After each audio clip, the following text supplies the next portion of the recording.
Hello, beautiful soul, and welcome to the Little Reader's House. It feels like it's been a moon, and it probably has. To be quite honest, I think it has been, as the kids call it, an age since I've been here with you. I don't know if the kids say that, but I say that, and I'm a big kid. When I started this channel 2 months ago, I think, there's abouts, gives or takes. It was just something that the guides said, hey, girl, why don't you do this? Talk the collective. Share insights. Be a translator. And I was like, you got it, guys. Here we are about 2 months later. There have been 5 videos since then.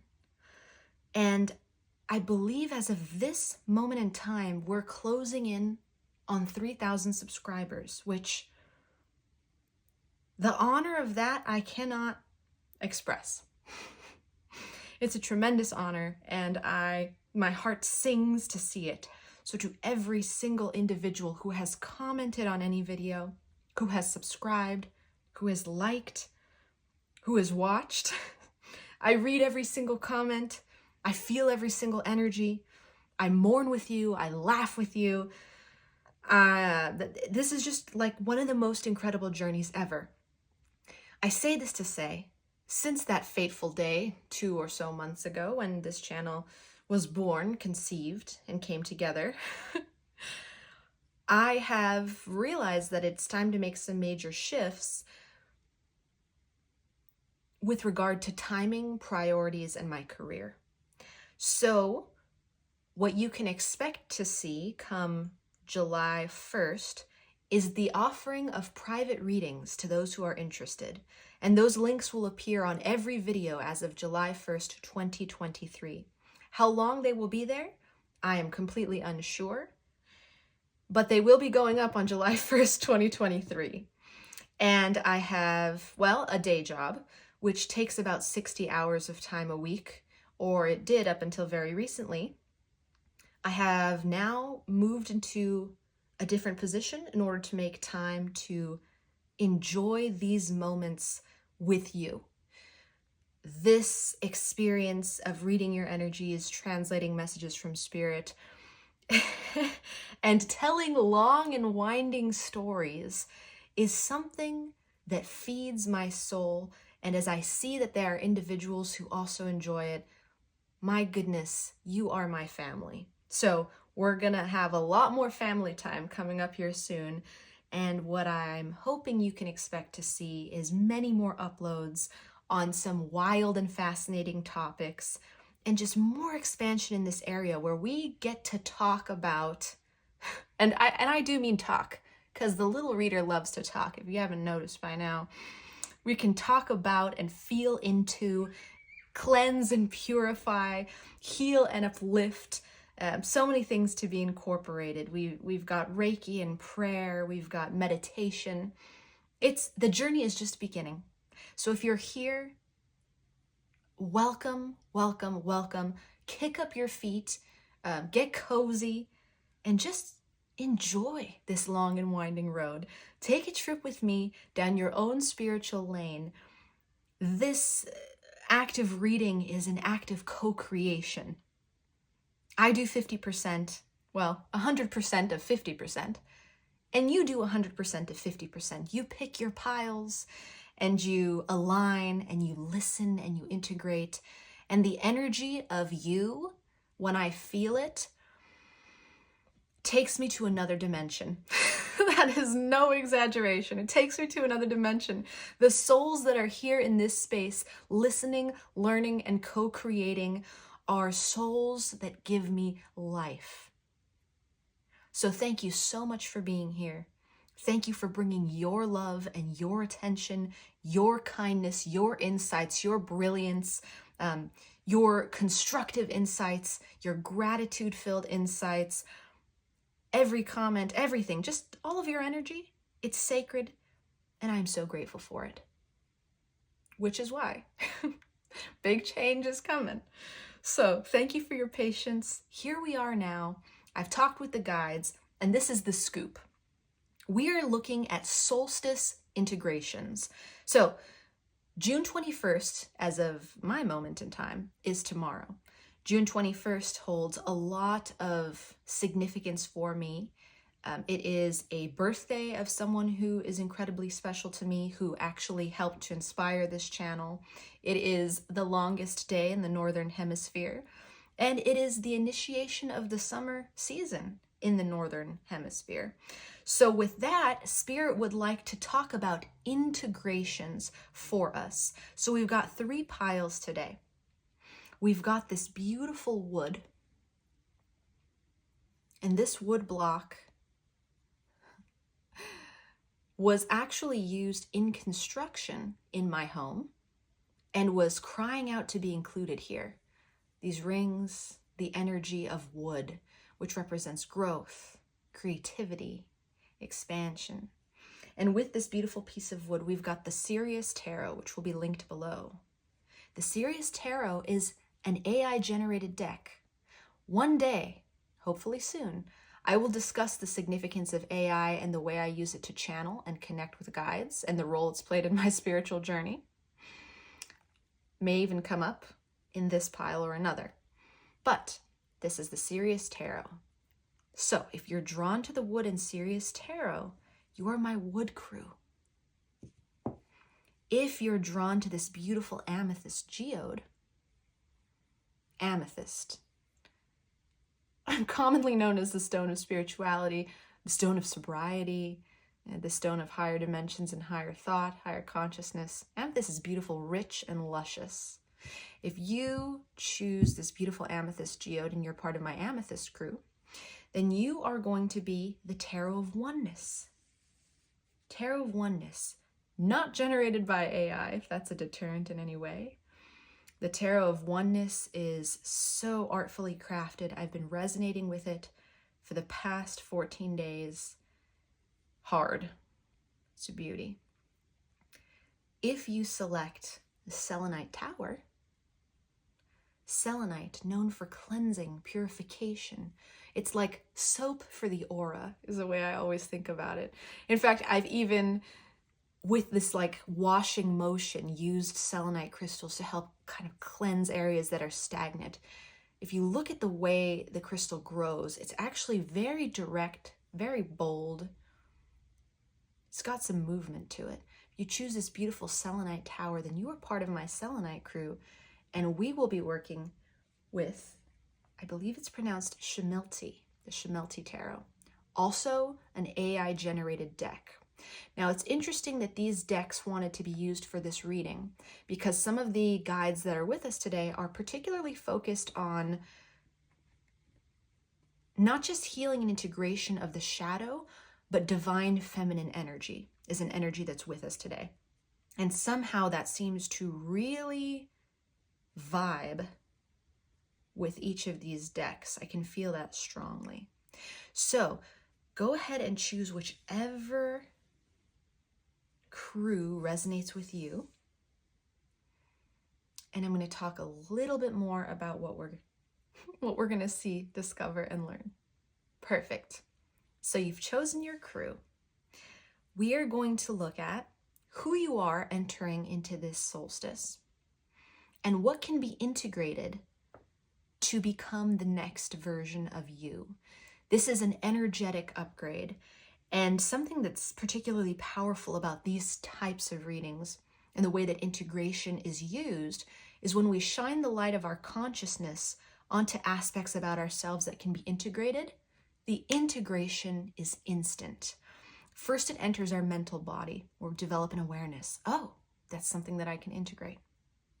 Then, as we allow it to seep into our astral body, into our etheric body, into our emotional body, into our physical body, and not necessarily in that order, we can have rapid manifestation, rapid clearing, rapid expansion. So we'll look at, what are we integrating? Who were we when we started, when we were in spring? And who are we going to be in summer if you're in the Northern Hemisphere? Or this solstice, June 21st. Please note that this is also a timeless reading. So if you find it at a point in time that has nothing to do with June 21st and nothing to do with the year 2023, or you're already partway into it, it's never too late. It found you for a reason. Again, going back to that sacred algorithm that we call AI, found you for a reason. So run with it, fly with it, and enjoy it. We're kind of just gonna, in the essence of divine feminine energy, flow with it. So I'm gonna go ahead and dive in, and I will see you in whatever pile you chose. I cannot wait. See you in a second. Hello, my beautiful wood crew. If you chose this charming, I don't want to say worn, but I want to say well-lived block of wood, then you are here with the Sirius Tarot, and we're about to look at your Solstice Integration. So I'm going to pop you right over here where I can look at you, love you, enjoy your energy, always touch you. Kind of just like a talisman. And I'm going to pop the tarot over to the side actually for a little bit, because what I'd like to do is see who you are, who you've been, and who you're becoming as a result of this solstice. So we're going to start with the archetypes. And as we shuffle, I'm going to ask you, do you know how beautiful you are? Just a random question. Your energy is already flowing in as graceful, beautiful. You carry yourself with such a grace. Love to feel it. And just curious, did you know you're worthy of love above all else? Has anyone told you that today? Okay. It's good to start off on the right foot, you know what I'm saying? These archetype cards are new, and boy, do I feel it. If we can get a great shuffle in, I don't know, that'll be a remarkable thing. Work with me, work with me. Always a Mrs. Doubtfire reference. If you're familiar with Mrs. Doubtfire, classic Robin Williams. There's a scene where Mrs. Doubtfire is attempting to deliver the Heimlich maneuver to Pierce Brosnan, whose character's name escapes me. And some kind of like Irish or Scottish accent comes out. I'm not sure where Mrs. Doubtfire is supposed to hail from, but work with me. Pops out, and it makes me laugh every time. So spirit and guides of my beautiful wood crew. Who is this beautiful soul before the solstice started? And who is this beautiful soul going to be by the end of their integration? I'll take a shadow and a light card and a shadow and a light card, please. So before, shadow, and light. And after this integration, shadow, ooh, and light. Look at that. Doubles coming up. So before, we have the orphan in the shadow and the athlete. Fascinating. And after, we have the exorcist in the shadow, the seeker, and the dilettante. Wow. Okay, so to start, in the shadow side, my beautiful wood crew, and let me just say, you're never alone, you're never abandoned, and you have not been forgotten by the divine. First things first. But I can see that for the most recent season, in the shadow, in the dark side, in the most painful parts of these past few months, you have felt a feeling of abandonment. And maybe that stifled maturation, as it says here on the card, but what I'm also sensing is that it stifled creativity, and it stifled a desire to do. Maybe you've still found motivation, because I can see in the light you have this athlete, like, doing it anyway, man. I'm doing it anyway. But what I'm referring to is a feeling of wanting to do from the heart. Divine inspiration, one could say, where we can often feel this enormous amount of support from the other side that almost drives us forward and almost makes us want to run toward our dreams. In this particular instant of the last 3 months, I can see that that was stifled. And instead it was like this, I'm going to push through. This almost Capricornian, and I can say that as a Capricorn sun and moon, this almost Capricornian energy of, well, I'm going to do it because I committed to doing it. I have to do it. I know I'm supposed to do it. But at the same time, it it takes almost a sort of force. And I can feel that sort of force drained from the crown chakra and it drained from the root chakra. So if you've had any root chakra ailments having to do with, it could be digestive, it could be reproductive, it could even be like a UTI, or if you've had any crown chakra ailments like migraines, headaches. For some reason, I'm also hearing sore throat. That would be throat chakra, but it's totally possible that sore throat was part of this drainage. Eye tension, eye strain. If any of that was going on in the past 3 months, then 3 to 4 months, then you're resonating with my wood crew. You're here, you're right. This is exactly where you're meant to be. So on the other hand, although you may have been feeling either abandoned by the people in your life or abandoned by the divine, if people in your life are what you typically channel the divine through, relationships, then either is possible.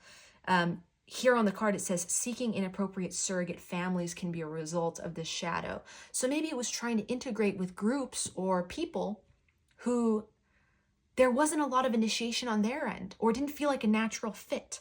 But of course, us wanting to connect, us wanting and craving the ability to touch the heart of another, to feel the divine, that makes it totally logical, totally possible to say, I'll just make myself fit because I want to feel something. Here in the light, I can see that you transcended all kinds of limits, including physical limits, including in some cases what is being called handicaps on the card. But I will say any physical limitations that could have prevented you from either doing what normally abled, or not normally abled, but what is the phrasing? There is a particular phrasing for this.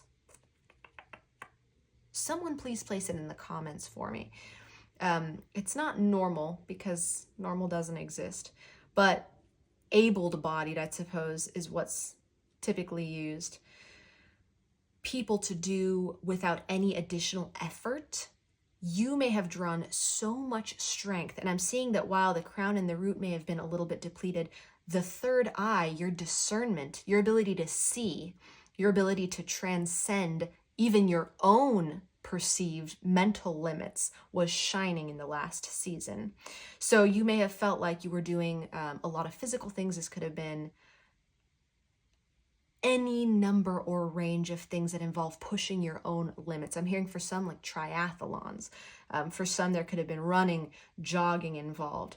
Or if you don't run or jog, there could have been any other number of different types of exercises like rowing, rock climbing, even yoga. I don't mean even because it's easy. I mean yoga, I don't know if it's typically thought of as particularly cardio inducing, and I'm hearing a heartbeat just thumping and moving.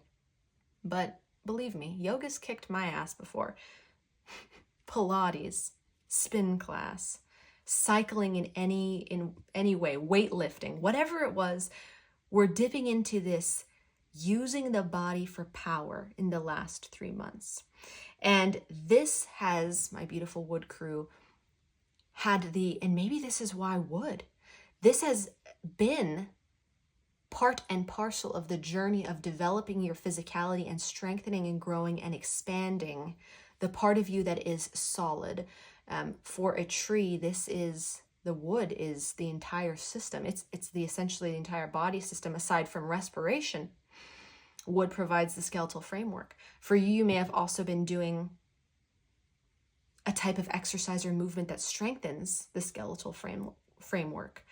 So irrespective of what your physical abilities are and how far they range, you used your body and you were tested in your body and you succeeded and blew it out of the water, even if there were some injuries, even if there were some limits, even if you completely changed it up and said, I don't even like that. I don't even like pushing my body. I'm not going to push my body that much anymore. Even if that's what happened, what you developed and the lessons learned in that season pertaining to your body have had a transformative effect on your entire spirit.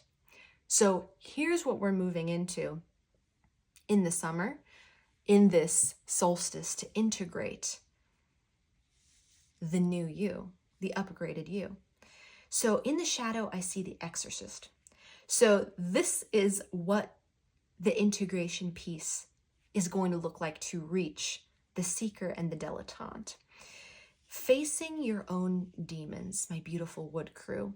So we faced some physical demons, but it looks like we're going to be revisiting this orphan energy, this part of your life experience that feels like you've been abandoned. What is that? We're going to look a little more deeply into it in a minute and get some specific emotions that it's associated with. And we're also going to use the tarot to tell a little bit of a story and get more insights there. But we are literally going to be exercising that, coming to terms with it, and building awareness around it starting today to bring you into these energies, the seeker and the dilettante. So the seeker has a thirst for wisdom and truth wherever they are. That is the natural byproduct of facing our own demons and saying, look, if I can see my own darkness and I can look at that, there's nothing else for me to be afraid of. There's nothing on the outside of me for me to be afraid of if I can have the courage to look at myself, to face my own demons. And then with the dilettante, we see this artistic, creative flair. And this comes rushing in, not just in the sacral chakra with this orange, but it also comes rushing in as a result of balancing this root chakra and this crown chakra, two of the most powerful. I mean, they're a sort of polarity because we have one at the very base of the body and we have one at the very height of the body. And although there are chakras below and above each of those, as far as our physicality goes, which I can see for my wood crew is a very important part of your journey right now, this could be considered the yin and the yang. So by balancing the root chakra and the crown, we're going to activate this creative force. And if you recall, I said before, you may feel like you've been drawing not from the excess and flow of inspiration, but instead drawing from, I have to do what I have to do, what I have to do. And I know what I have to do, so I'm just going to simply do what I have to do. But there's like this peace that wants to flow out from the heart.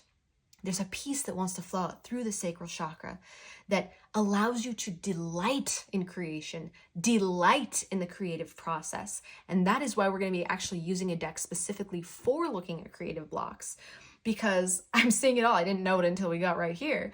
But we are going to help activate your creativity, my beautiful wood crew, because you may not think you're the most creative. Maybe you think your strength lies in doing, especially the hard work, and maybe a little bit of luck, like knock on wood. But the incredible news that I'm here to deliver to you today is you also have tremendous creative strength. And tremendous is not a word I use lightly. It means huge. It means hefty. It means immense. Incalculable, maybe. Well, calculable, but I think you are an infinite being without limits. So let's get started in seeing what blocks are existing, what demons can we look at? And I say demons with little air quotes. Why, little reader? Why do you say that way? Demons are often intelligences, either thought forms or spirits, well, which some could say are one and the same, that still have something that they can contribute to our light. So I don't like to demonize demons, if that makes sense. When I say we're looking at our demons and we're looking at our shadow and we're looking at our integration, please, my beautiful wood crew, don't be afraid.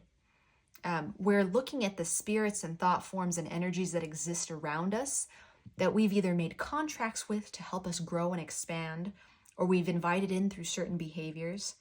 And just as simply, they can be seen, acknowledged, loved, and lifted away.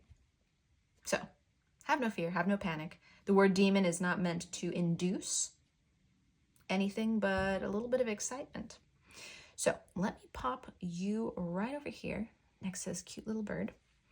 And we're going to put this as like your highlight reel here. And see where you've been and where you're going for this solstice integration. I'm so glad you are here. Let's look at blocks.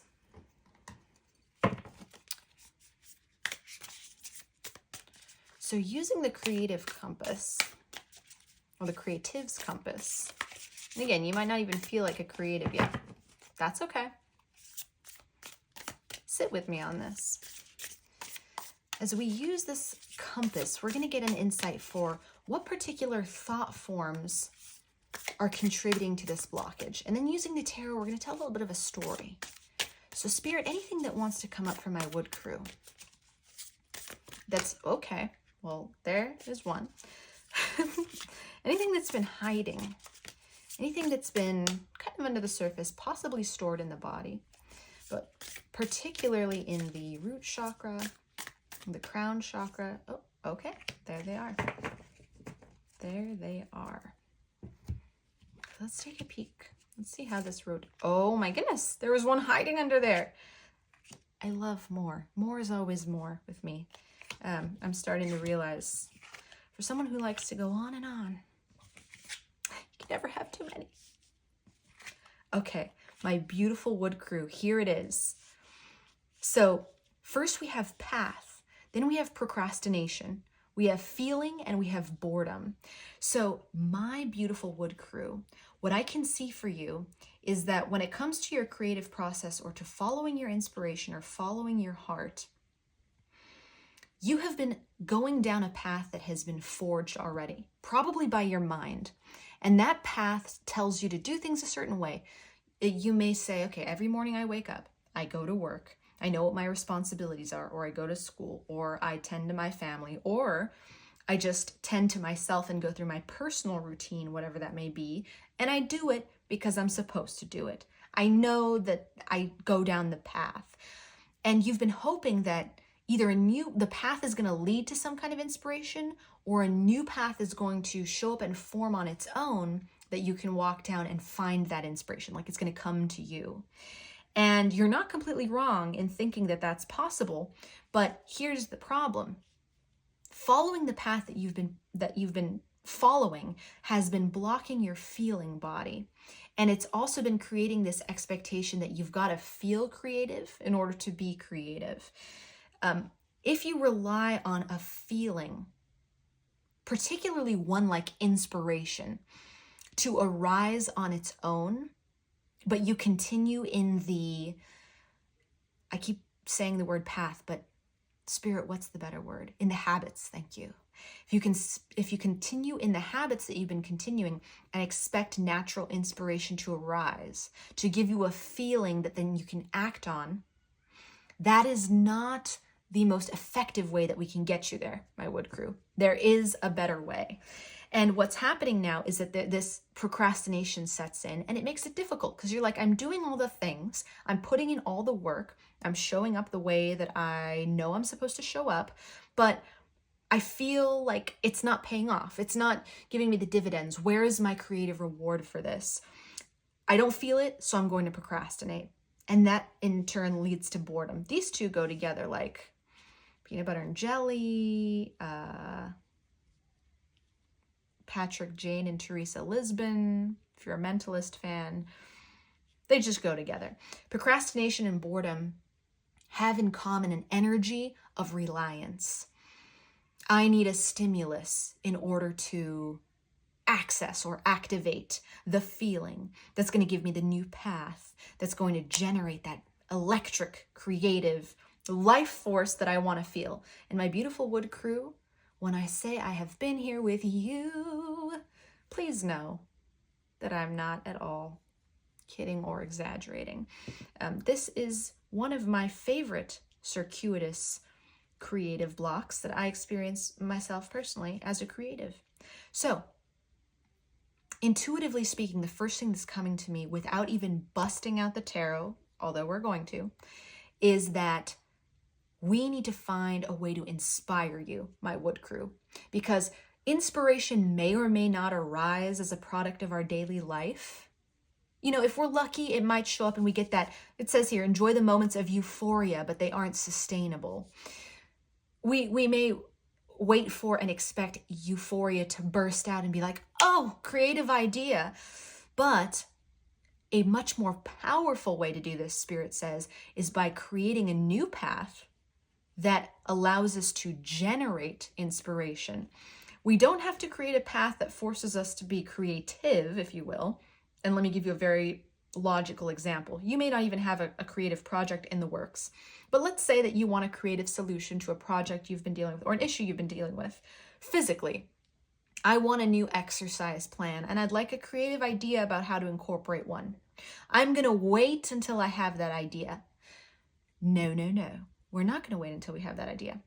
We're going to seek something that inspires you, my beautiful wood crew, enough for the idea to then be able to flow through your creative channels, be able to activate that sacral chakra, be able to root in that root chakra, be able to come in through the crown. However you best receive is how we generate the answer. Now, what this means for you, practically speaking, is finding things that inspire you. So Spirit, our next question becomes, what things inspire Wood Crew? And how can we get back to that inspiration? How can we help formulate this new path? It always comes back to the path. How can we now formulate this new path so that my Wood Crew can begin to feel their inspiration? And as a result, tap into their creativity, which will then motivate them to be the seeker, to be the dilettante, to delight in the arts, to delight in the luxuries. I can sense that you have luxuries and things that you enjoy. My beautiful Wood Crew, who is so worthy of love, just hugs on you. I can sense that you have things that you enjoy. Maybe you enjoy eating. Maybe you enjoy watching shows. Maybe you're a little bit of a homebody when you're not pushing yourself physically. I also sense that you feel there's something missing in that and that you're not juicing out the full satisfaction. And maybe you're attributing it to other life factors. For some of you, I hear you say, that's my depression. Like, oh, that's my anxiety. That's my neurodiversity. That's my, that's my home. That's my family who I live with. However, Spirit wants you to know it's not just these external circumstances. They can be contributors. And just as we can generate creativity and inspiration through certain activities, we can also lose inspiration by being around certain energies. But there are things you can do, Spirit says. Whoop. As messages strive to escape. Look at them jumping out. There are things you can do and energies that you can entrain with to create this new routine. And by integrating and manifesting this new behavior and these new habits, you can experience the creativity that you seek. You can experience the light that you seek, the excitement, the fulfillment, that little bit of juice that you know is there, my Wood Crew. You know the juice is there. You're feeling a little bit dry right now, but you want to squeeze that grape and make the wine. And we're going to find out how to do it. So Spirit, thank you. How can my beautiful Wood Crew align with acts that generate inspiration?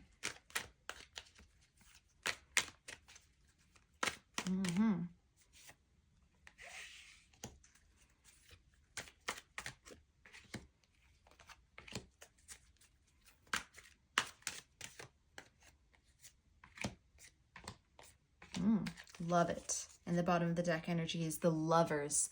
Oh, I love it. And it's so, the imagery in this deck is so ephemeral. It's fizzly, like soda, which reminds me, I have a lime-flavored LaCroix that I would like to sip. It's fizzy, kind of like that drink. And yet it's got a magical quality that I can't quite articulate with language. It's going to come out for you right now, my beautiful Wood Crew. So let's take a little look at what can be integrated into your routine and your habits to generate inspiration. And as we generate inspiration, we're facing this demon of a thought form that says, I can't be creative. I don't have that right now. I'm not in the right environment. I have to wait. It's a sort of passivity. And I think this is where the goddess energy is coming in, because she recognizes that this energy can exist in the feminine archetype. Feminine energy, when it slips into a shadow, can become very passive. But as we look at this, we can see what some of those thoughts have been and what their antidote is. So starting with the mind, we have the Two of Pentacles in reverse, juggling so much. We have the Nine of Pentacles in reverse. So a desire, the mind, oh, my beautiful wood crew. Oh, if I could just hug you until you popped, I would, but because you're so like solid, I can't make you pop. And that's actually really appreciated, because we need your solid energy in this world. I love the way that you think and potentially sometimes obsess about creating tangible things, building, growing your empire, making things that people can see, making money, money not just for you, but for others, to be generous. I can see that your mind places a value on multitasking, on being able to do it all, on being able to squeeze everything in. You've got logic, you've got analytical skills, and your mind just goes there. So I love that. I can also see that these thoughts about producing tangible results and getting that coin and working hard can contribute to a feeling of overwhelm that totally kills the inspiration. It can totally kill the creative urge that is within you. And once you tap into this creative urge, my beautiful wood crew, you're going to explode, not physically. And interesting, I have a lot of popping and exploding verbiage coming out right now. So something about the body. I would also like to say you may benefit so much from a massage, regular massage therapy on your body, because this need to pop, explode, and expand. And when I see the athlete here, I feel that your body needs some deep, deep loving, ideally some touch, but something to create some movement. And going back to yoga, that came up all by itself earlier. And I think yoga was trying to talk to us. Yoga meaning the actual asana, the movement portion. This type of expansive movement would work a wonder. Not that I'm a doctor, I can't prescribe anything. It could potentially, wink, wink, work a wonder on how grounded you feel in your body and how capable and inspired you feel. So, side tangent on that. A little bit of channeling from your body to you. Back to your mind, though. I can see that the desire to have results is the contributing factor to a lot of these blocks. So you've got this powerful, incredible mental body that you can use analytically and logically very, very well. And I think if you can lend me some of that, it'd be much appreciated. I think you're also great at organizing too. But the cards are saying here that sometimes you organize yourself to the point of overwhelm. And the mind wanting to produce results and wanting to see an outcome stumps this creative progress. Another pentacle shows up in your body position. This one upright. Seven of Pentacles in the reverse. And, okay, King of Swords as we get into the spirit. Judgment and Fire of Pentacles. Oh, I'm sorry, Five of Pentacles. Okay, but that totally could have been a fire. So here's where we're getting into your solutions.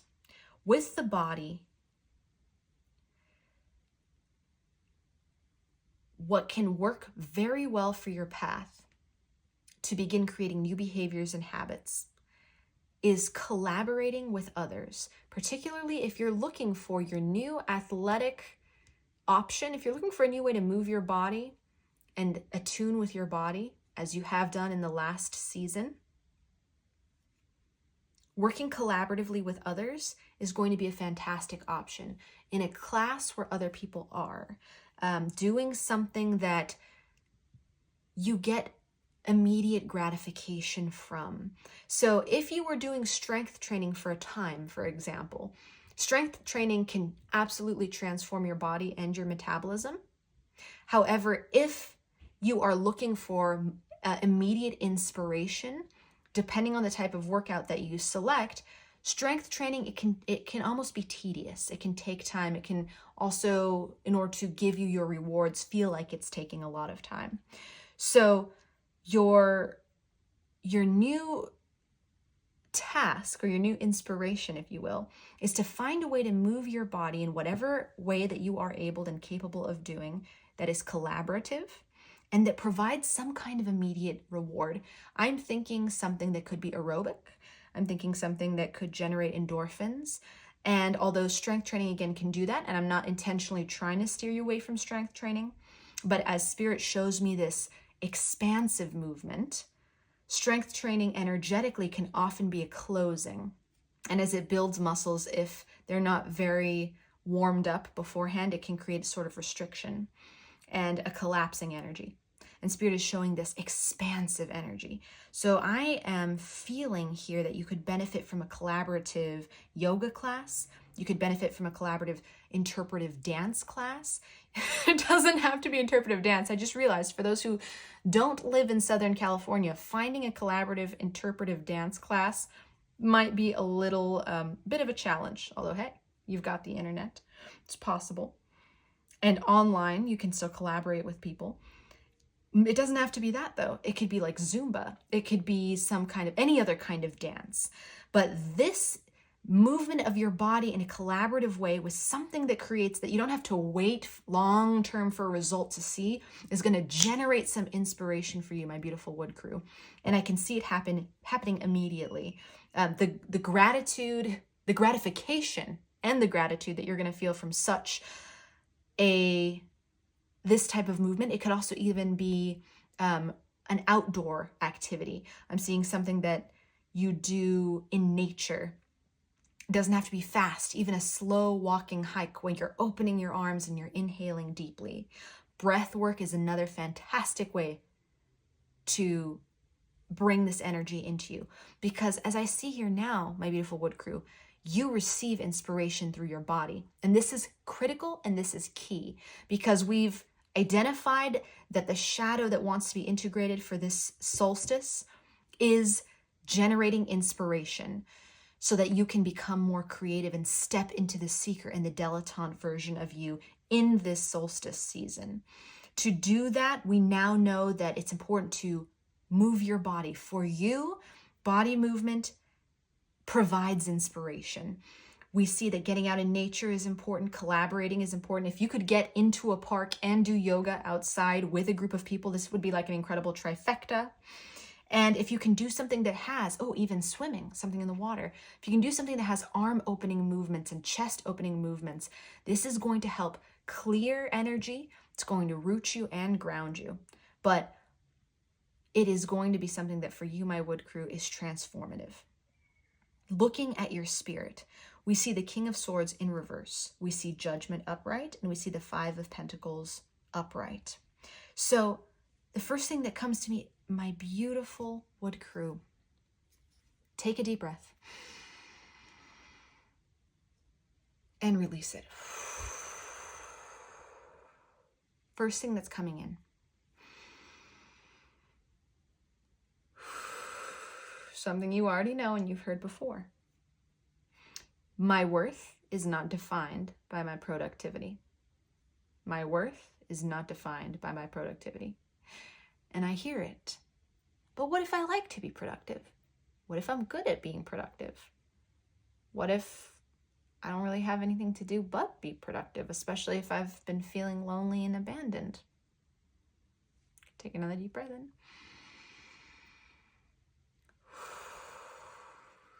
Your worth is not defined by productivity. Doesn't mean that you can't enjoy productivity when it arises as a result of natural inspiration.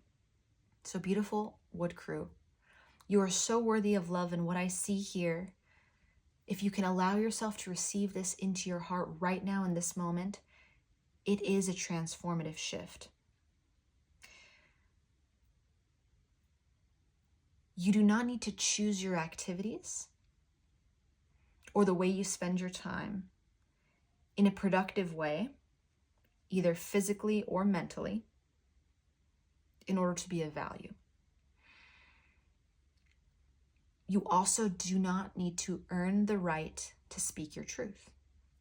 So here we see in spirit, with the King of Swords in reverse, Judgment upright, and the Five of Pentacles upright, this need to be validated for all the things that you do, to be judged as valuable for what you can create, what you can produce, what you can arrange. You have this incredible director energy and the ability to organize, like we discussed earlier, make things happen, manifest.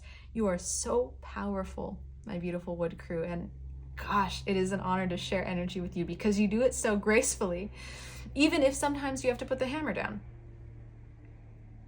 That being said, Spirit is asking you to shift. In this solstice season, you are being asked to shift, or whenever you're finding this, it's a timeless reading, into new energy of honest communication with yourself. And as you begin to honestly communicate with yourself and ask, what do I need in this moment? You are going to shift into the seeker and the dilettante, and you're going to become the seeker of your own truth. Now, here's where I see what's being illuminated to me is that you do ask sometimes, what do I need in this moment? But it's always with an end game and an end goal. What do I need in this moment to achieve X, Y, or Z? To meet my physical needs so that I can get in my workout, or so that I can complete my work day, my shift. What tasks do I need to finish so I can get out maybe early, so I can have more time to nap? Spirit is asking you, and I love that, by the way. I also love to nap, so yes. Spirit is also asking you, it's asking you, so remove the agenda. It's not, what do I need so that I can achieve X, Y, or Z? It's not, what do I need so that I can be more rested? It's not, what do I need so that I can be more productive? What do I need so that I can make this person happy or make this event come to fruition? The question is, what do I need? You can even enhance that with, what do I desire? You are the seeker now. What is my truth in this present moment? What do I need? Period. Not so that I can, or so that I can do, or X, Y, Z. Being that we have the Lovers here as your bottom of the deck energy, what we're healing is unity with the self. And we have these Lovers who are facing, it's a little ambiguous. Are they facing inward toward one another, or are they facing in the same direction? They're both definitely facing towards this like broken egg / broken mirror, which I think bears its own beautiful significance. But whether they're back to chest or front to back, it's difficult to say. And I love the ambiguity of this because it speaks to where we are right now, you and me, Wood Crew, right here. We want to unite you with yourself. When it comes to asking what you need, the demon that wants to be seen today says, don't ask for anybody else. The reason we have this abandonment here, this orphan, is because there has been a movement of your energy in the last season to, what can I achieve and what do I need to either be validated or seen externally. What this solstice is bringing to you in healing and integration is, what do I need to be seen and validated internally? My beautiful Wood Crew, who is so worthy of love. What do I need to be seen and validated internally? And we hear this so often as like, myself. What do I need to validate myself? Here we go with the finger quotes again. It is yourself. I don't know. I'm having a little question about my own use of finger quotes. I'm not sure how I feel about it, but I will visit it. And if you promise to visit this, we can do it together. It's not about validating yourself. It's not about meeting all your own needs. It was never about that, Spirit says. What it's about is recognizing your incredible innate power, the power that's within you, to see and feel yourself from the inside, and then enhance any of the needs that people outside of you choose to meet or choose not to meet.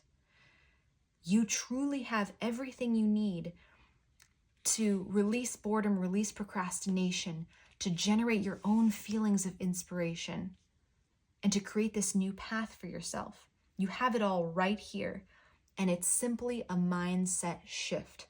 It's beginning to ask yourself the question, what do I need? What do I desire? Period. Period. Wow. That is powerful. That is power, my beautiful wood crew. So let's make some more room. I made lots of room in the frame today, I think. I can't actually see it, so don't quote me on that. But I made lots of room in the frame so that we could still have room for the rewards that you're going to reap as a result of this clearing. So please take in another deep breath. The medicine of breath. So we can close these guys up. And let's see what rewards you can reap as a result of clearing this. We already know that you're stepping into the seeker and the dilettante energy, and that by releasing this demon of productivity, of doing in order to attain, of squeezing ourselves into every box or many boxes where potentially we don't fit, to feel the warmth and validation of community. We're opening up this inner portal. So, using one of my favorite decks, the Archetypes by the Wild Unknown, let's explore what rewards come from that for you, my beautiful wood crew.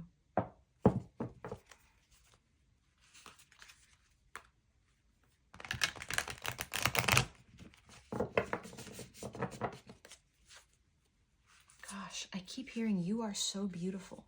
You are so beautiful. I think, let's hold the phone. Hold the phone. Beautiful wood crew. My family, you radiant soul. You've been feeling unworthy lately. You've been feeling unseen. And like you're not meeting your own standards. And Spirit wants you to know, not only are you meeting our standards, you're exceeding them by far. Your spirit is radiant. Your self-awareness and the way that you use your mental body to grow and hold yourself accountable is an energy that bolsters the entire spirit world and all of us in the third dimension. Spirit wants to say thank you. So I just wanted to pass that along. You are so beautiful. You're Spirit's hero. And the work you do is absolutely priceless.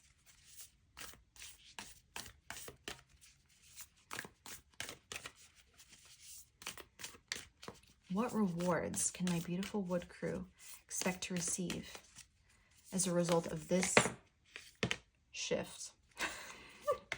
And just like that, the answer exploded.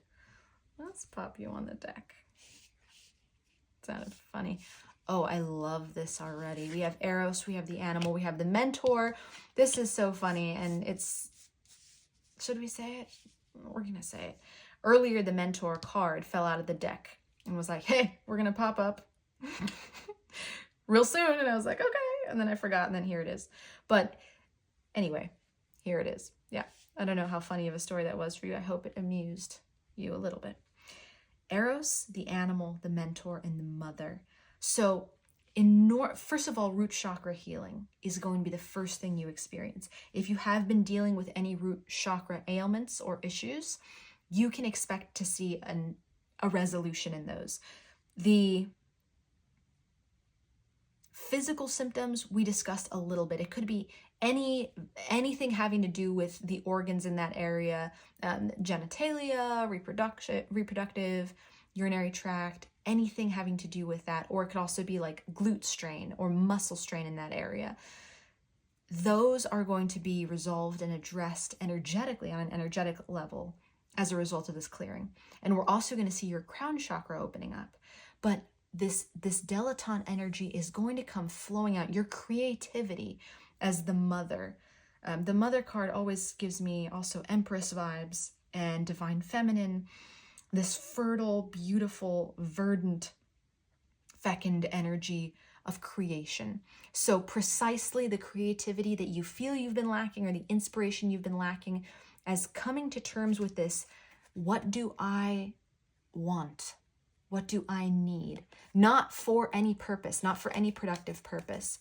And with this movement that doesn't have a long-term agenda, like movement to get fit, movement to craft a body. This is movement that has innate reward for you.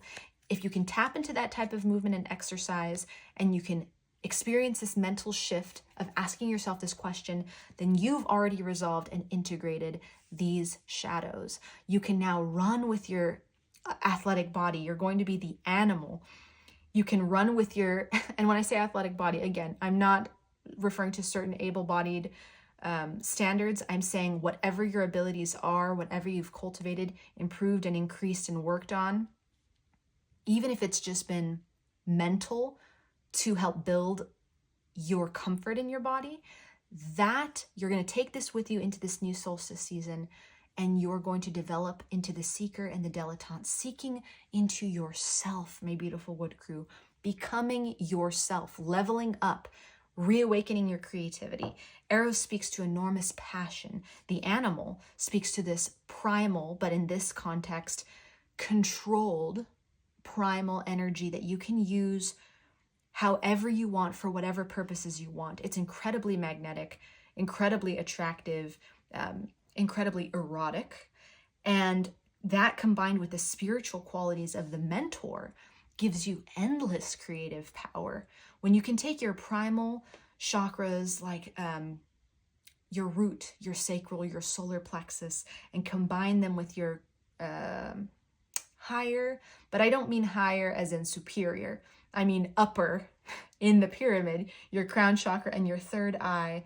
The mentor card is your wisdom, your connection to the divine, your connection to the cosmos. You reap the benefits in your creativity. And what you're going to start to experience, my beautiful wood crew, is inspiration. It's exactly what you've been craving. It's this ability to desire an insight and then inspire and seek it within yourself. It will come to you. You have felt bored and you felt like procrastination have weighed you down. Like, I can't become creative. I don't know how to become creative. I'm waiting for the creativity to come to me. And with this realization, with these movements and changes, you are integrating the creativity into yourself. You are finding it within. Everything comes from within, my beautiful wood crew. And what you are going to have bubbling out of you gives me chills to see. It's also going to, I think, shock you that as you come into union with this element of yourself, your relationships significantly enrich. This means family, friends, lovers, plural or singular. And if you don't have one yet, Spirit is indicating that with the nurturing of your inspiration and asking you, what do I need and what do I desire, period, without additional fluffing in a way for some agenda or another, you will attract these much more enriched relationships to yourself. And I want to put this front and center, this beautiful Lover's card, because the union within you represents the union outside of you. And here we see that the only thing that was contributing to this feeling of abandonment or loneliness, or just like you don't have your place, or you don't know where you're supposed to be, or you don't know why you're being left out as far as finding your you-ness in your thing, whatever that may be. Once you find it within you, it's also going to manifest in your external reality. So if you have been waiting for someone or looking for someone in this solstice, you are going to be bringing them in. If you've been looking for tighter knit friendships and family relationships, you are going to be seeing them flourish and be nurtured with this Mother card. You're going to see that pearl. And if you've been looking for a larger tribe, you're going to find that as well. It's tremendously powerful energy. Again, creating primal eroticism, which is very connected to our nurturing creative energy, being overseen by the wisdom of your crown chakra and your connection to the cosmos. So we're seeing major root chakra and crown chakra healing. This is third eye already strong within you. Your discernment, your thinking power, your mental body. And it translates into this huge shift in your solar plexus and your sacral chakra. Just so much creativity coming in for you, my beautiful wood crew. What a journey.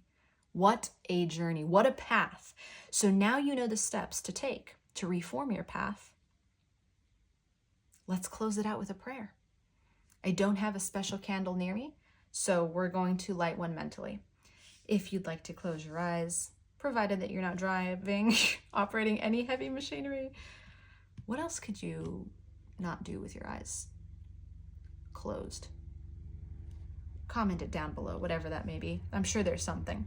But if you can close your eyes, if you're comfortable closing your eyes, I ask that you do so now. And we'll light a candle, visualize it with me. And we're gonna ask, Spirit, we ask that you cleanse the demons or so-called demons from my beautiful wood crew that revolve around believing some kind of productivity is essential to be valued, and that productivity is essential to get ahead in life, and that productivity is the answer to getting where my beautiful wood crew wants to be.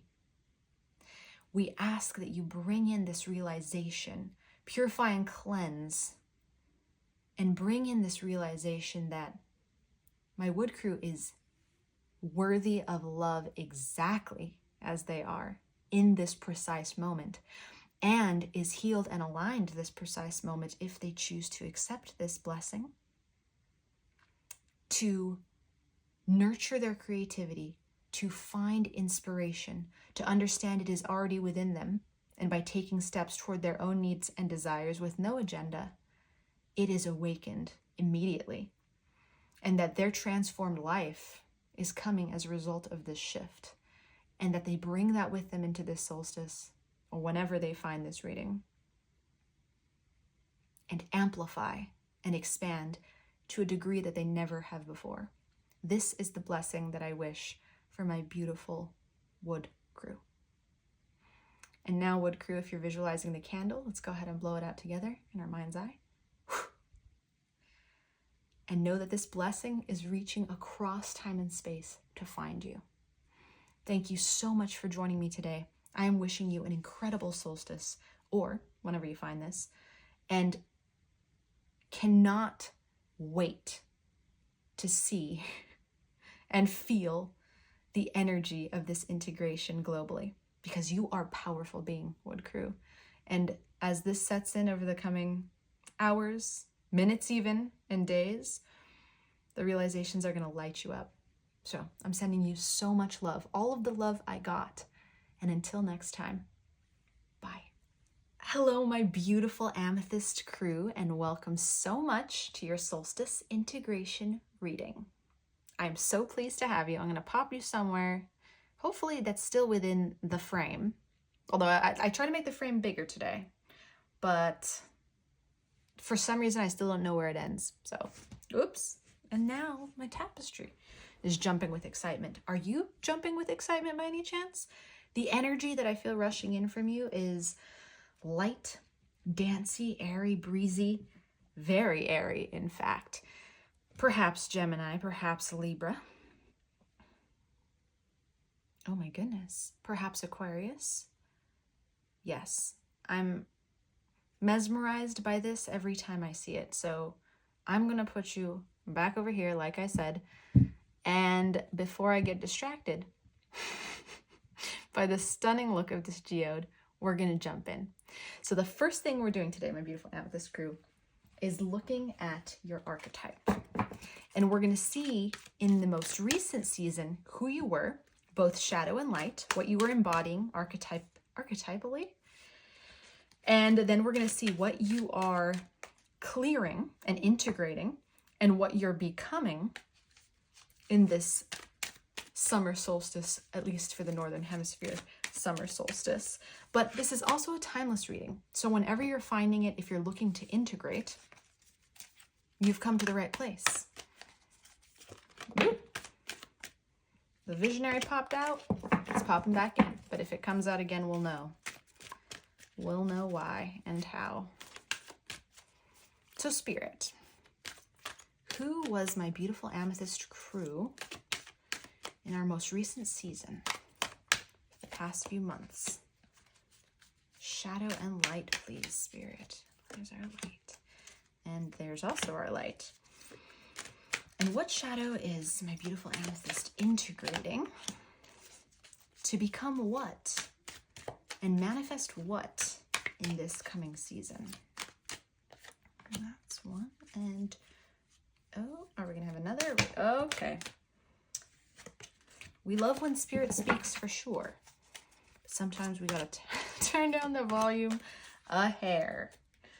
Okay, so starting with the previous season, we have Slave as the shadow.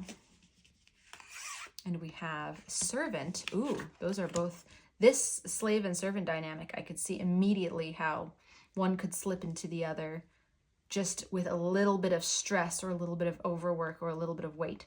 And we also have the Fool as a light attribute that you were embodying.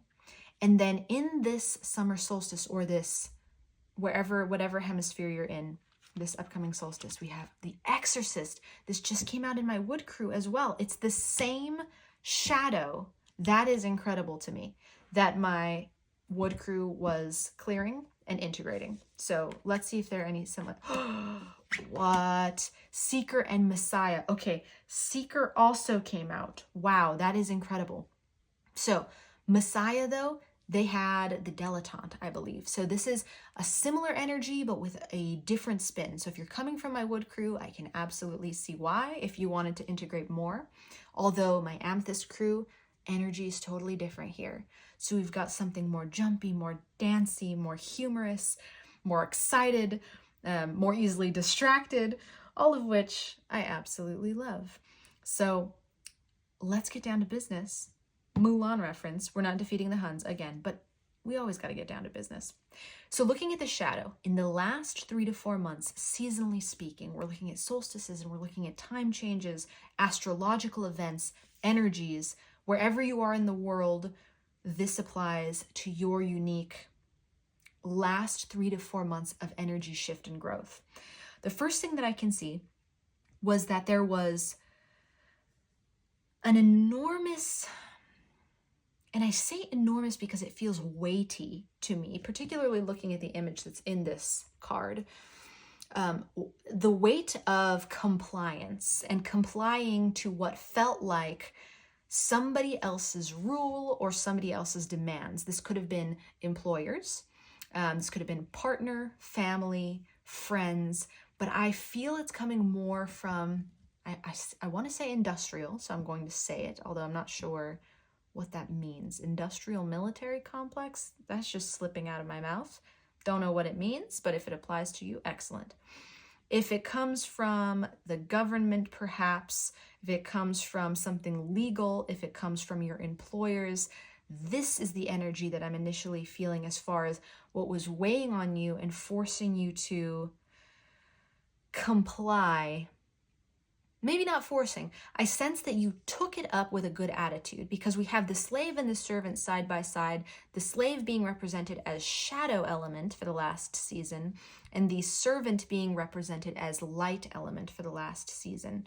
So you managed to find, my beautiful Amethyst crew, you resourceful group of souls, you, the silver lining in this. And looked at it even as a servant opportunity. Oh, I see something else going on here as well. It could have also been family responsibilities and duties. So if you are not currently employed, or maybe you are, but you find that the employment wasn't providing this weight, it's more like your immediate social circle.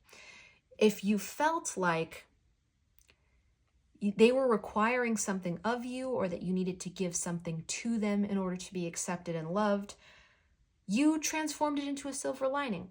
Again, very resourceful to say, you know what, I'm going to enjoy this service. I'm going to enjoy this giving, and I'm going to give it with an open and a full heart. And as I do it, I'm going to be completely transparent about how I feel, which I love. The Fool in this deck does not represent, in my mind, the same energy as the Fool in traditional tarot, if you are familiar with tarot.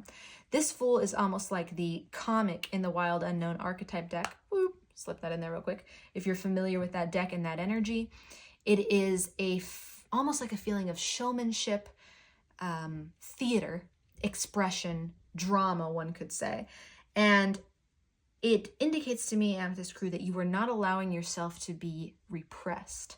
So if you felt the weight, which you most certainly did, of your responsibilities in the last 3 to 4 months, in the last season, whatever that was for you, in this solstice, we are exercising.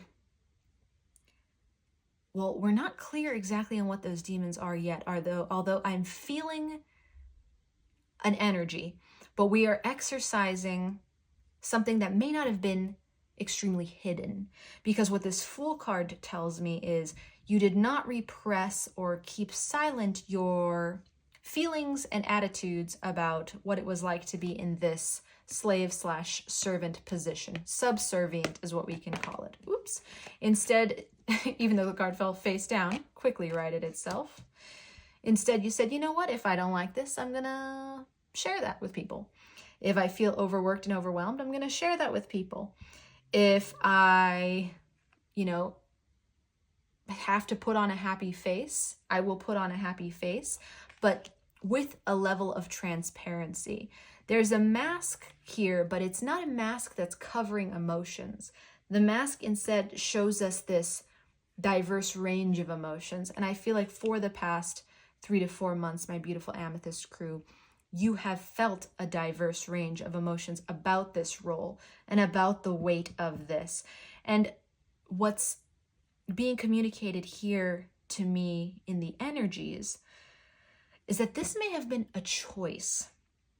You, my beautiful Amethyst Crew, who is worthy of love above all else, may have felt that in order to be worthy of this love, there was a need to be in this position, either to serve and produce.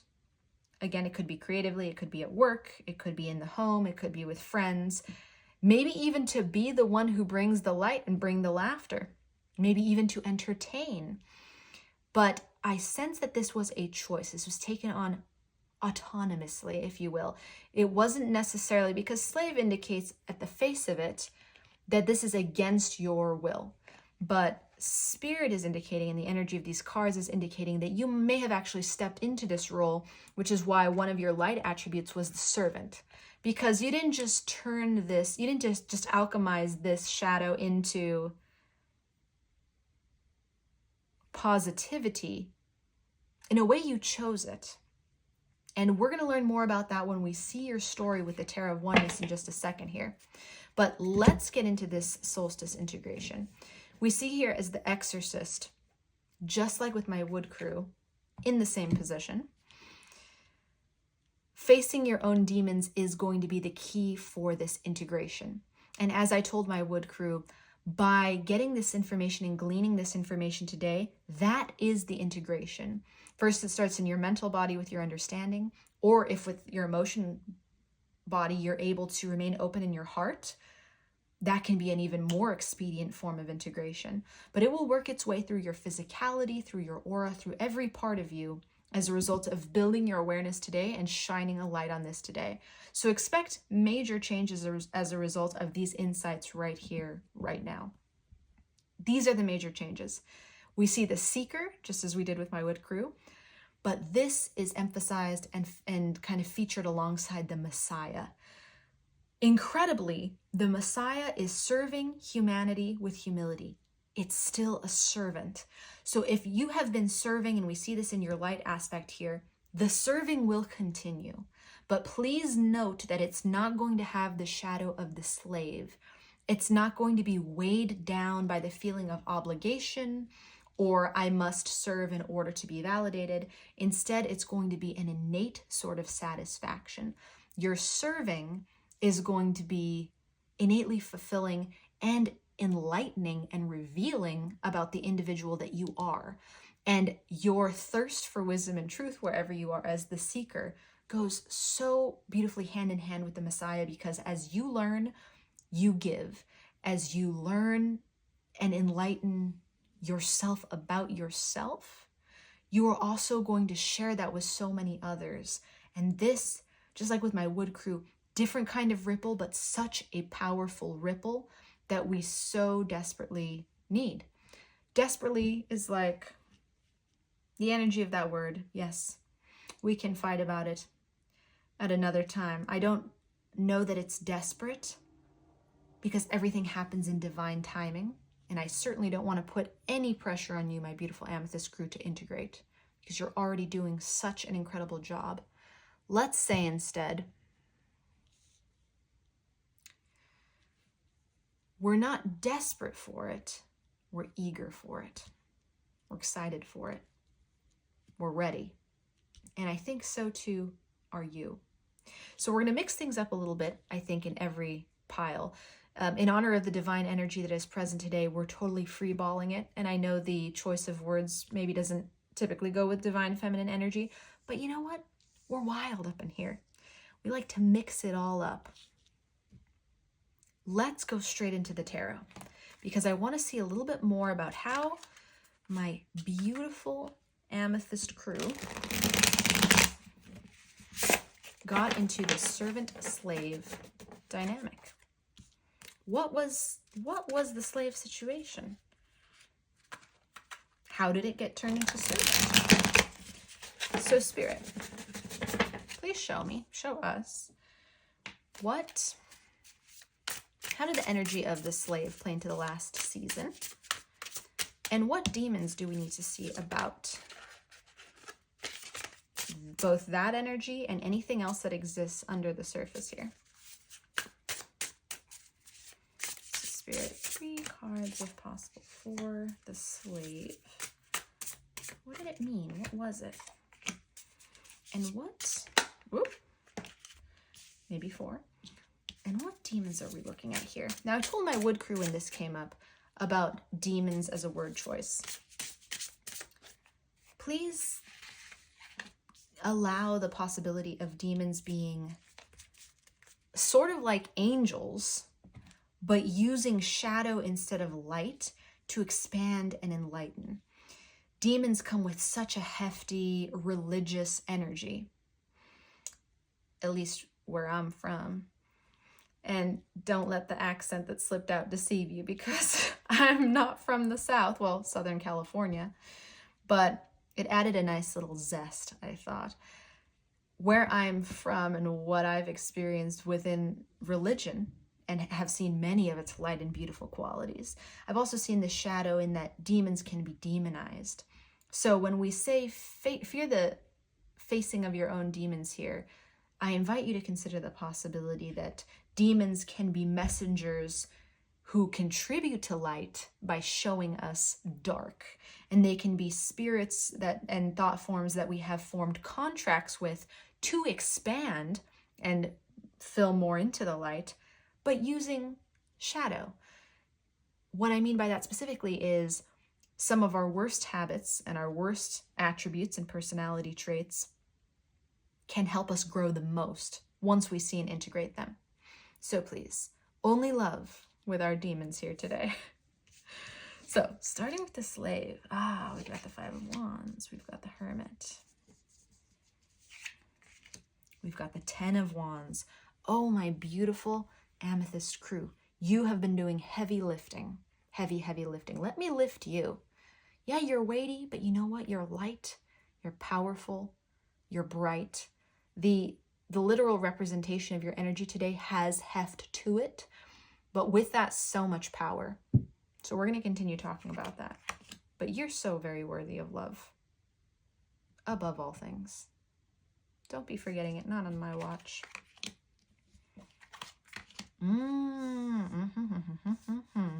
Okay, so the story of my amethyst. Felt the need to sing that. Do you like performances at all? I get like a musical theater vibe, but that could also just be me. Could be us, you know? Could be the two of us together. Starting with the slave. So we have the Five of Wands represented by this beautiful card. I hope that's showing up because I cannot see the shot, the frame. But we've got wolves. Wolves that are fighting and then one wolf creeping forward. Now in the Tarot of Oneness, the way that it's illustrated, which I absolutely love, is all from a first-person perspective. So if there's a character involved, at least one of the characters is us, the viewer. So we've got the Five of Wands about to be preyed on by this wolf. Five of Wands can often indicate conflict, tension, discussions. It also, to me, always represents a stymied, fierce energy, like a fire energy with nowhere to go, which can instead turn in on itself. We have the Hermit. So somebody, my beautiful Amethyst Crew, that would be you, has been feeling withdrawn and potentially alone, a feeling of isolation, which I also felt with my Wood Crew. They had the Orphan card represented, and here I'm getting a little bit of that energy. So I'm starting to sense that collectively this is something that Spirit wants us to heal and look at and integrate, which is this feeling of like the lone wolf, the only one of my kind. The Hermit can be part of that energy, but hermiting as an activity can be this desire to spelunk for truth and insights and reflection. And here I feel the shadow quality of that, which is instead feeling abandonment and alone. And with this Ten of Wands, we see a figure pulling this enormous rock up a hill. In the description of this card in the deck, the author makes sure to say, you are almost at the end of that journey, which I love. You're almost at the top of the hill, even if you can't see it. But I can see that this slave shadow here is feeling overworked in the last season. Even with the positive spin of the Servant on it, I feel you, my beautiful Amethyst Crew, felt at odds with everyone and everything, even at odds with yourself. Perhaps you were the only one who could get on board with whatever it is you're doing. You're like, I'm the only one who sees the value in this type of service. So why is everyone turning on me? Why do I feel alone? Why do now I become the enemy? And the Ten of Wands is pulling this thing up like this determination. This is the choice. The Ten of Wands, I'm hearing, is the choice to continue this, because it seems like there was a way out. There was a light at the end of the tunnel. There may have even been a few decisions you could have made, my beautiful Amethyst Crew, to not be stuck in this energy to the degree that you might have felt you were in the last 3 to 4 months. However, you chose to stay committed to it for a reason, because it was serving your own personal growth to develop this servant quality, which we can see in the upcoming solstice is going to be of so much benefit to you. So here we have the Four of Pentacles, the Five of Pentacles, and the Emperor as additional information about the Exorcist card. Four of Pentacles, I'm sensing that you were, again, holding on to this decision to not only remain in the servant-slave dynamic, but also to continue giving of yourself. Even though Four of Pentacles is often hoarding, Five of Pentacles can mean we gave all of our coin away. We gave all of our energy away. So it's this strange dynamic, and strange, not so strange. It's actually not quite so strange. It's a very poetic, beautiful dynamic of trying to both hold on to something and give at the same time. And my Amethyst Crew, I can see you are givers to the max, which I feel you even giving your energy to me as we read here. I felt an immediate upliftment in my energy levels when I jumped into your crew. So I thank you for that.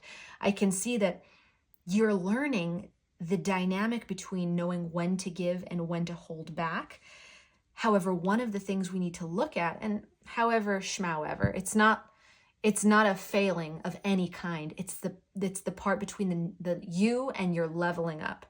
So word choice with however, I'm not so sure about.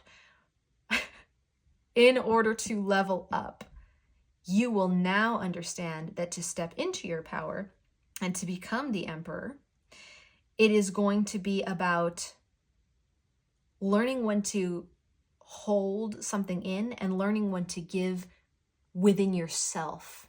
So this is very similar, again, collective energy to my wood crew, which is indicating, I think, an enormous collective shift with this solstice globally.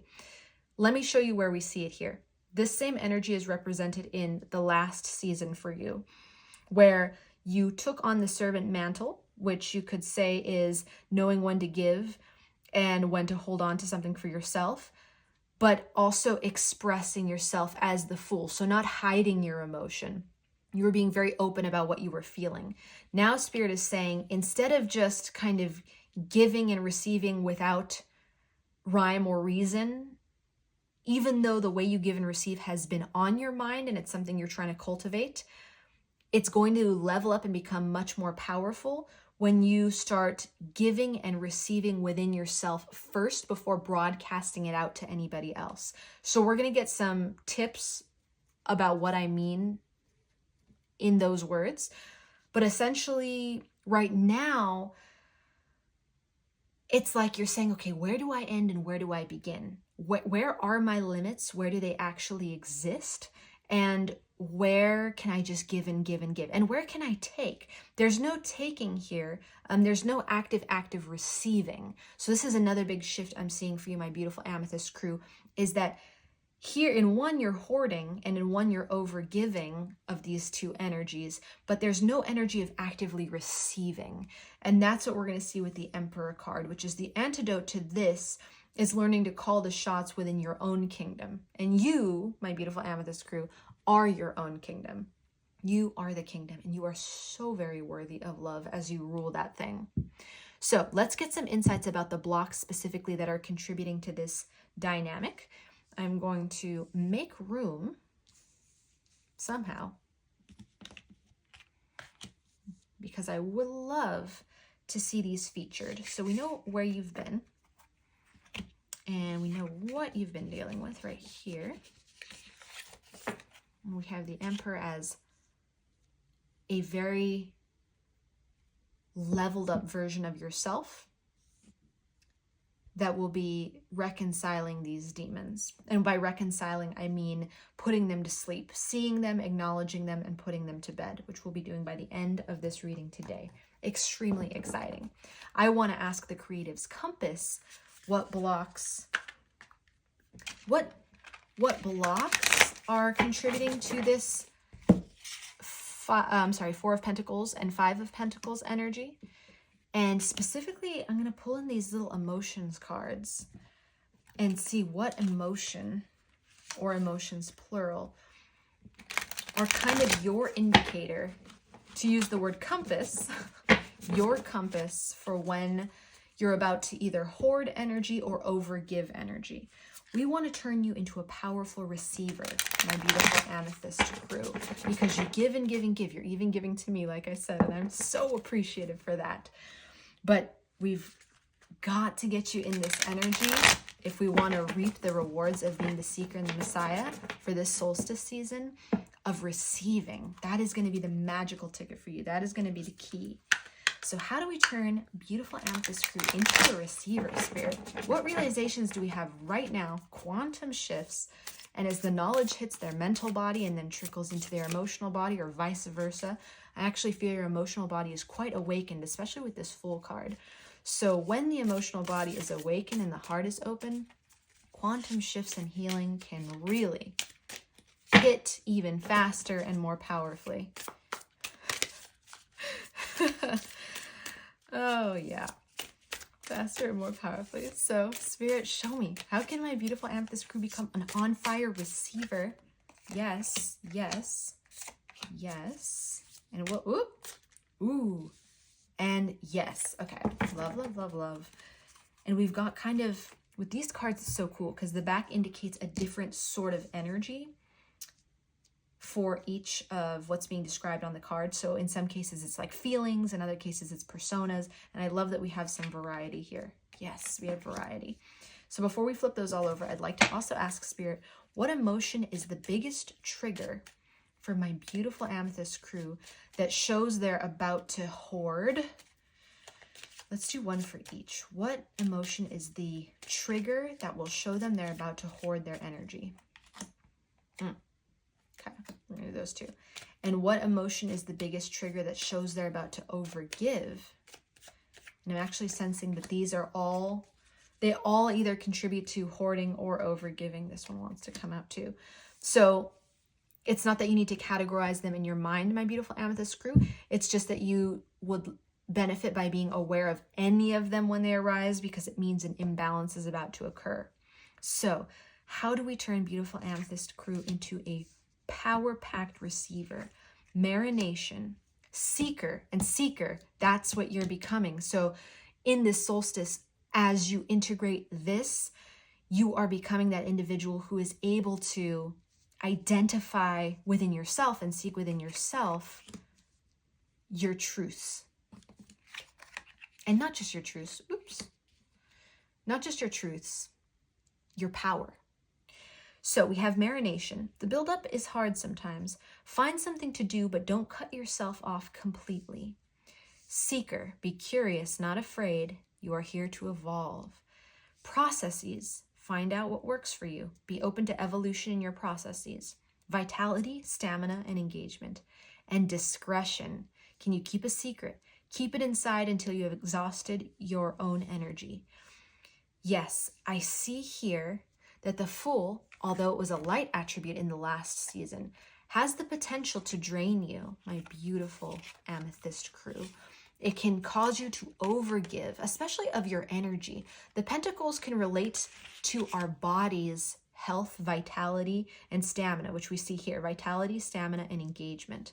So here are the things that are coming up for you right away, my beautiful Amethyst crew. And we see some similarities to what was going on in my Wood crew as well, which is it's all about realigning your path, realigning your habits, realigning your routines. That is your processes. So what Spirit is asking you to do is look at how you do things right now and evaluate, does that actually work for me? Like, does coming home and starting dinner at that time every day, or maybe not coming home, maybe just starting dinner at this time every day, really work for me as a process?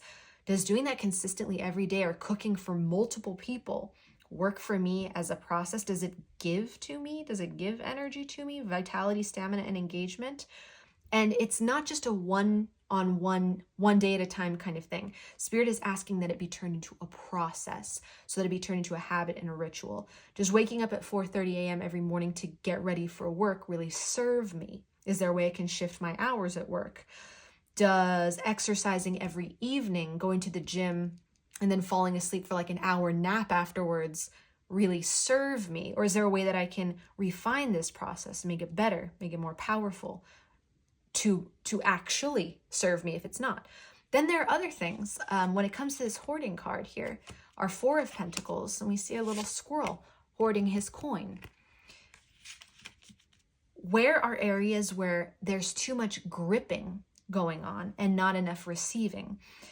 Perhaps you get invited, for instance, to an outing with family or friends, and they say, do you want to come out?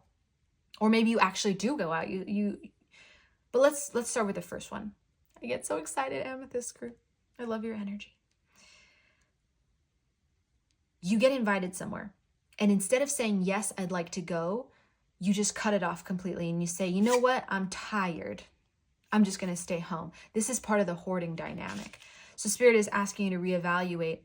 Is there a way instead that you can turn that into receiving instead of hoarding?